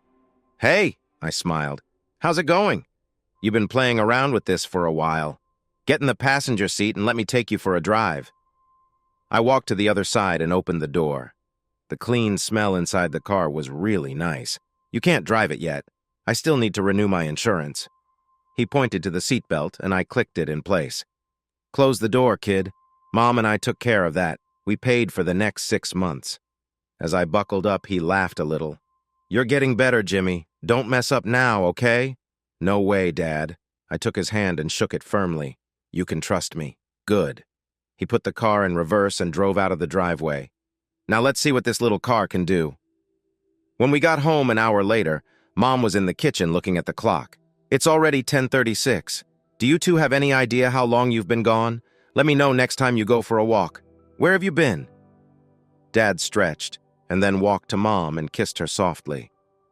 "Honey, I'm tired. I'm going to bed." He wrapped his arm around her waist and pulled her close, saying, "Oh, and we need to talk about getting me a better car. Good night, Jimmy." He waved his hand as he led Mom to the bedroom. My life kept moving in a good direction. Each day got a little better. There were small wins and small losses, but I was in charge. I decided what I wanted in life, and it wasn't alcohol. On Monday, Memorial Day, a worker from Child Protective Services came to my parents' house. Mom and Dad were setting up a barbecue for the 3 of us, or so I thought. Just then, Dad's friend Mike arrived. He said hello to everyone and walked over to the CPS worker to see the time. What was going on? Just as I was about to ask if this was a surprise visit, I heard a small voice from the side gate. "Daddy?" I turned to see a little boy who looked tall for his age, around 6 years old with curly red hair. He wore a blue and gray striped shirt. Beside him was another boy who was a bit younger with blonde hair. He held a worn-out hat in his hand. They both stood there looking at me with hope, fear, and uncertainty. My boys, my sons. I dropped the plate of hot dogs on the grass and dropped to my knees as if someone had hit me hard. A sharp pain shot through me, and I clutched my chest, trying to clear my blurry vision and the loud noise in my ears. I managed to gasp out, "John! Joel! Oh my God!" Just then, both boys ran to me, wrapping their arms around me while shouting with joy. I cried as I hugged my sons tightly, tears rolling down their hair onto my chin. I took in their familiar smell, feeling nothing but a blurry vision of 2 boys holding on to me as if they were about to drown. I struggled to breathe. A metallic taste filled my mouth, and I sobbed as I pressed my 2 sons to my chest, wishing we could become one. The only thing our happy voices shared was the same words over and over. "I love you. I missed you so much. I love you." Thanks for listening to One Infidelity Hit. If you liked what you heard, don't forget to hit that subscribe button and drop us a like.